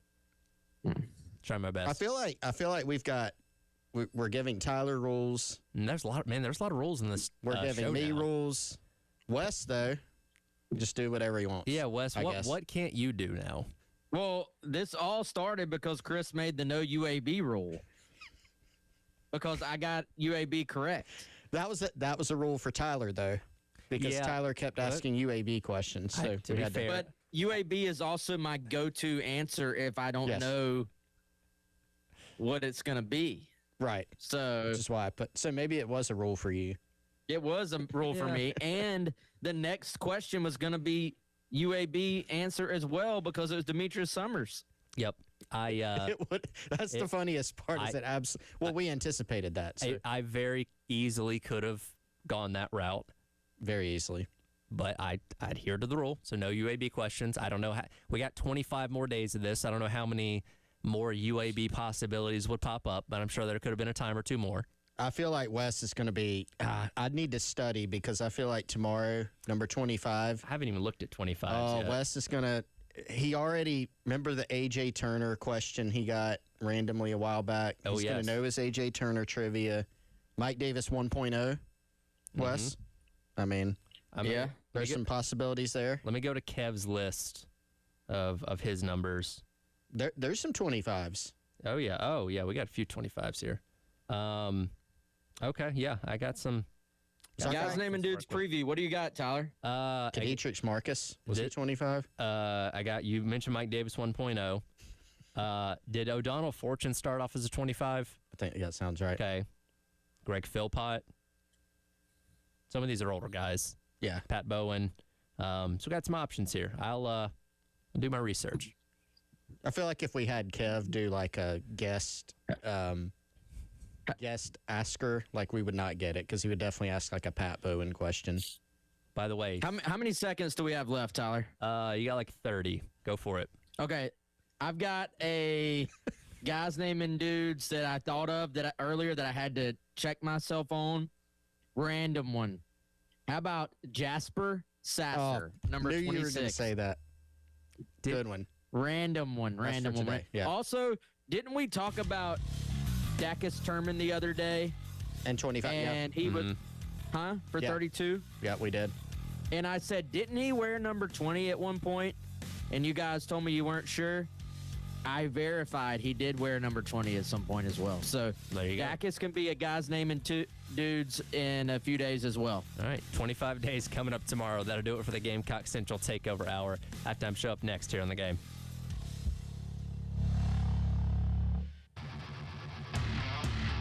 Broadcasting live from the Herndon Chevrolet studio. Herndon Chevrolet is your hometown dealer. Stop by today or shop online 24/7 at herndonchevy.com. Are your brakes making that annoying squeak? Hi, I'm Woody at Wetzel's Automotive.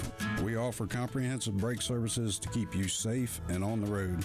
Our ASE certified technicians will inspect your brake system